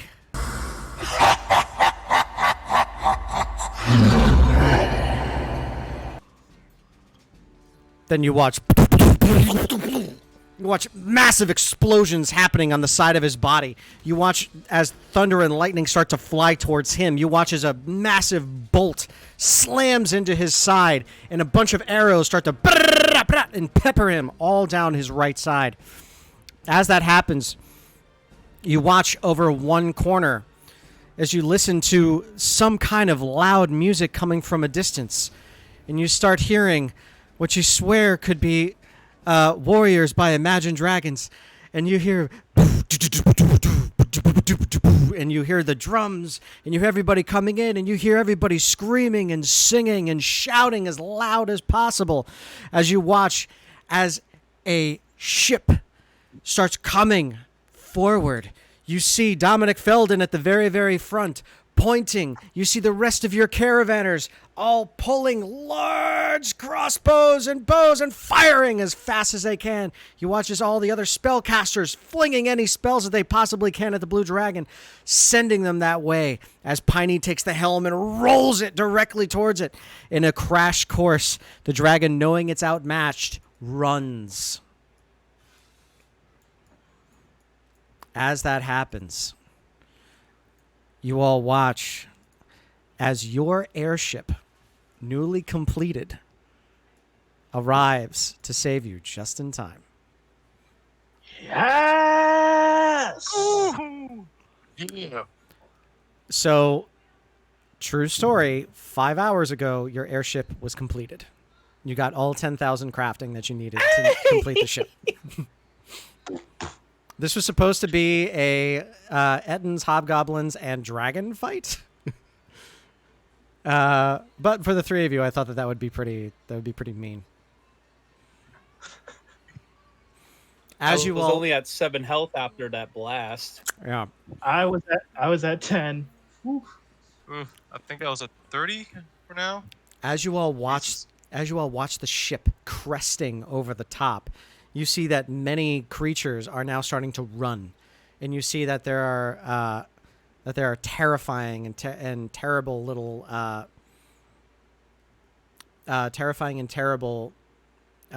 little creatures that are all scattering and diving into the water, or they're trying to escape whatever hailstorm is coming from the Caravanier's ship. As that happens, you listen to the thunderous sound of all 1,000 of your Caravaners coming above ground, and all of them taking as much ground as possible. The northwestern part of Feldin's cairn now belongs to the caravan. Yes. All right, so everything outside the ship, you are going to have to set up your perimeter and everything else with that. So we are going to end today's session with this victory and you establishing your dominance both in the air and on the ground. I am going to... it's going to be revealed in the next session what the outcome of the water mission is with your mercenaries. I'm going to roll for that. For experience points, since there are 3 of you and you all were able to make this encounter happen, you also hit a lot of good points. It's 17,800 experience points for you all. That's divided by 3. That's 5,933 repeating. 5,000 what? 933. Sorry, you broke up. 5,000. 933. Gotcha. Thank you. Okay. So now you are in the destroyed but still active Feldin's Berth. So, players, did you guys have fun today? Oh, yes. I would almost want to add like one more bit of flavor to the end as like the ship rolls in. I think Incursion would activate his dragon boon, fly up and use thaumaturgy and just yell back, Feldin's Berth! We have returned! You absolutely do. I will say that for that really badass moment, I'll put an extra 10 in that for the trouble bubbles. Where does the dragon end? Yeah, also that's teenager voice, so the voice is cracking. I was gonna I'm take that away because it was such a bad moment. Or an awesome moment. So, Biz, I leveled up. Yes, you did. Okay, so let's How dare. let's roll you a d6. Yep. Take that 6, bro. All right. Hey, well played. Nice. Okay. So Oh, welcome. Where did The blue dragon Sorry, don't ask- went back to the obelisk in the center. Gotcha. That boy was going to get wrecked if he stayed any longer. Yeah. Yeah. Ooh, I can have 3 mana magics now. Hey, maybe Nice. you should pick up that twin spell Or quickened. or quicken. Those are good. Those are my 2 favorite. I always get those 2 if I'm ever a sorcerer. They're so good. Pew, pew, pew, pew, pew, pew. Anyway, Empowered's really great because you could double Mhm. it up with your twin, because it's like the only one you could add the second one. But anyway, so this will be the end of our session. So I'd like to thank Black Irish 19, Mad God Cthulhu, and Carotan 87 for joining us today on this awesome, what was supposed to be a stealth mission.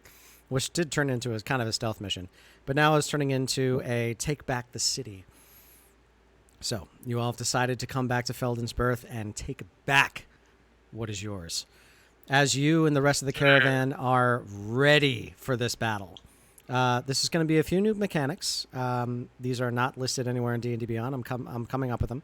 And they may work, they may not, but hopefully they'll be a lot of fun. We are going to be rating Critical Role just a little bit earlier today. But how about you guys? Did you have fun? Did you have any questions? Hell yeah. Yeah. You know, Oh yeah. the funniest thing is, like, me and Biz homebrewed that cleave thing because I just wanted something to do. Some I just want to cleave through some people if I can, and I'll burn a rage for it. And I haven't had a chance to use it in so many fights because it's always been like 1v1 fights. Yeah. Well, it's So I gonna. was like, as soon as you can, You're gonna have a lot of chances to use it now because there's superior numbers, but not necessarily the strongest of fighters here. it slices, it dices, it makes julienne cobalt fries. A lot of that. Oh my god, my wife made like hoisin and oyster sauce soy whitefish with scallions. It's so Ooh. good.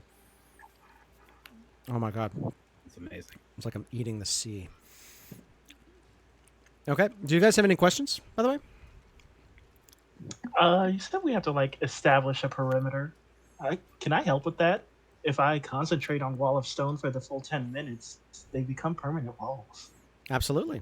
You can 100% do so. So that could be something that you do in order to give yourself like a small walled area just outside of town that allows you to have a combat. However, in our next few sessions, we will be starting on top of the airship. Hey! Nice. Airship. Sky Pirate Mirage! Okay, so thank you so much. Exactly, one chicken nugget for the 1,000 bits. For congratulations on the airship. So, you guys now have to name it. Mm-hmm. So I want you We guys now to have think to about what? that. You have to name your ship. Ooh. Oh, that's I've had a name in mind since I found out we were building one. So make sure that you put the name and the suggestions in the Discord. You can go ahead and put them in the general chat. Just make sure that you list for everybody. Yeah, link at the top. Make sure that you list it for everybody, letting them know that they have an opportunity to vote. It's only a yes vote for these. This is not a yes or no. So it's a yes vote. There's no need for a down vote on a suggestion. Moving forward, we're still going to do the food thing, but that's only going to be based on any of the other Trouble Bubble rewards. And what we're going to do now is there's going to be a new Trouble Bubble reward that is aerial bombardment, which is going to use your ship to be able to throw a fireball spell. Someone get the artificers. I want to freaking yum them onto a cannon on the end of that thing so bad. Time to build a railgun. Time to build a railgun. No, better yet, we need a barbarian launcher. There you go. So, you know what's some funny about this? I actually can't use any of Wagner. I thought about that. I thought about using Flight of the Valkyries to start this and load that in. I can't use it. What? Somebody bought the rights for that. What? I thought it was public domain as long as it's over. Oh, because it's Somebody bought personal. the like exclusive rights to Flight of the Valkyries. That's audacity. That's insanity. Gee, oh God, damn it! All right. That's so mean. Well, no, You I know mean, what, if you ever go to Austria and you talk to anybody, they all know Wagner, and it's like he's like everything is Bach, everything is Wagner, everything is like old composers. I'm not kidding. Well, that's because Bach is amazing. True, wonderful composer. Highly recommended. Go see his shows. Okay, but other than that, thank you guys very, very much for joining me. Thank you very much. If you guys want to play in our campaign, join us at the link. We are 5 away from our sub goal. So once that does hit, we will be able to do our giveaway. We're not going to be doing it today, even if it hits right now, which I'm not saying anybody should. But in the next one, it's that is possible for us to run that up. If you want to, just go to the Discord, go to giveaways, and type in !roll space 1D100. I am going to roll 1D100 when the time comes, and whoever's closest to me is going to get it. Okay. I knew that's not... Oh, wow. So Okay, exactly, there we go. So exactly 1 chicken nugget. Just put it in. So dare. in our next session is going to be the last Art Commission giveaway, and we're going to do that. Because, so your captain on the ship, temporarily, or Piney. permanently, if you want to, is Piney, and that is exactly 1 chicken nugget's original character. Neat. So, if that is everything from you guys, wishing everybody a wonderful night and hope that you all have a wonderful time watching some Critical Role and Exandria Unlimited. United? Unlimited? It's amazing. Unlimited. Unlimited, right. All right, so go watch... Justice League. Yeah. So go watch some Abria Iyengar and enjoy their content. Until then, this is Bizarchus and everybody else signing off. Bye. Bye. Bye. Okay. And we have raided. Nice. Great job, everybody. Oh, Oh my Oh. god. right. The airship intro just reminded me. Has anyone seen Helsing or Helsing Abridged? Yeah, I have. No. So good. So Helsing Abridged, they changed the song, the intro of the ship coming in when Alucard comes back to stop the Nazis and what was it? I forget what Alexander's group was. The Catholics. I think they were having a war back in town, and he just comes in on the battleship that the jet crashed into him. Mhm. And on the bridge, they started playing Andrew WK, Let's Get Ready to Die. So it has that great little electric piano beginning, and that's the only thing I could think of when Piney and everyone came back on the ship. I was just like, da da da da da da da da da da da da da da. And just the chorus kicking in. Let's get ready to die. I've been listening to Imagine Dragons over and over again because I have friends that do the lasers and pyro for it. So I've been listening to their live shows again to watch and try to get back into the mindset. And I had never heard Warriors before. So I started listening to it and I'm like, that song, I would just imagine 1,000 people all ready for battle screaming that as you're coming over an airship, throwing and firing arrows. It's very much like Hanging Tree from what is it, the Hunger Games. It's like that's a wild feeling, but when you have a bunch of people start singing that when you're ready to fight, especially Imagine Dragons. Lyrics are right, and the lyrics are too perfect because it's like, we are the warriors that built this town. It's Feldin's. They are all adventurers who built the town. Yeah, and they're all warriors. Yeah, they're all adventurers, so that you do not have a low force on this, or an untrained force. They're not all civilians. The only ones that you have that are considered like civilians are the ones you originally started with. So a caravan of 50 people.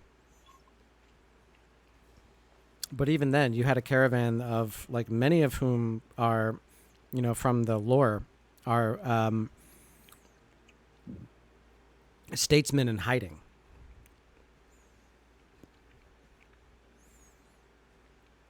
So, that was awesome. Great job, guys. You're back in Feldin's Berth. Nuggies. It's the first time Hey, that Jeff. I've... Hey, Badass. Hey, Nugs.